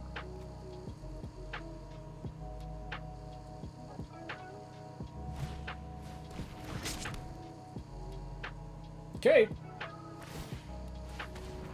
I mean... Why does this have Death Touch now? Oh, just for this turn. Okay, got it, got it. Well, that's 3-2. That's winning more games than we lost. And we had that game, even though we didn't have the combo fully active, Circle of Confinement on that, when we have enough mana left open for Memory Deluge, if they don't play anything threatening, we could get more board clears. We have 5 more board clears in this deck, yeah. And we also have the combo ready. And their deck is very vulnerable to the combo because of their mana costs seem to be all around 2 and 3 with that 1 mana dagger. Yep, so I'm happy with this deck. It doesn't feel like it's gonna break the game in any abusive fashion, but it is still a good deck, and I think you'll have fun playing it if you have fun with these kinds of decks. As for do you craft it? I mean, there's a lot of rares. The combo is literally 2 rares combined. March of Otherworldly, because of Divine Purge, the March of Otherworldly Light was necessary over the Portable Holes. Board clears are always rare. That's just for limited sake, if nothing else. And, yeah. There's... Okay, here's another way of looking at it. There are 12 uncommons, and the rest of the non-lands are rares. Also, a lot of the lands are rares. Yeah, not worth the craft. Cool. Very cool. I'd love to see more with this. I think there is something here, like something significant here. But I'm going to leave it as is. It was fun to play that deck. I'm glad it didn't... I'm glad the opponents realized when they lost, and it actually, the loop worked in locking down a lot of opponents. And when the loop did not lock them down because they had 5 or 6 mana spells, we still applied enough pressure that it was not an issue. I think the combination of all those things is absolutely amazing.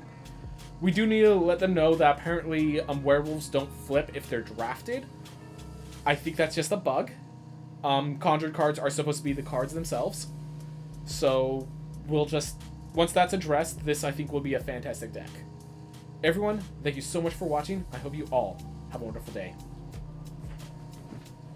Alright, with that, well, I do have a few more decks I would like to try. I'm going to wait for tomorrow to craft those decks. So, we're done for today. We will be... So let's wait a channel, and then we're going to end it off. Let's see. John Likes Games is active. Alright. So my friend Connor Conquers just started streaming again, finally. I'm not going to be staying long because they're playing Elden Ring, and I want to be surprise-free, but gotta raid Connor to get him the hype back after he finally came back. Alright. Everyone, thank you so much for coming. Thank you so much for watching. Thank you so much for staying for the raid. Alright. See you all later. Thank you so much. Have a wonderful day.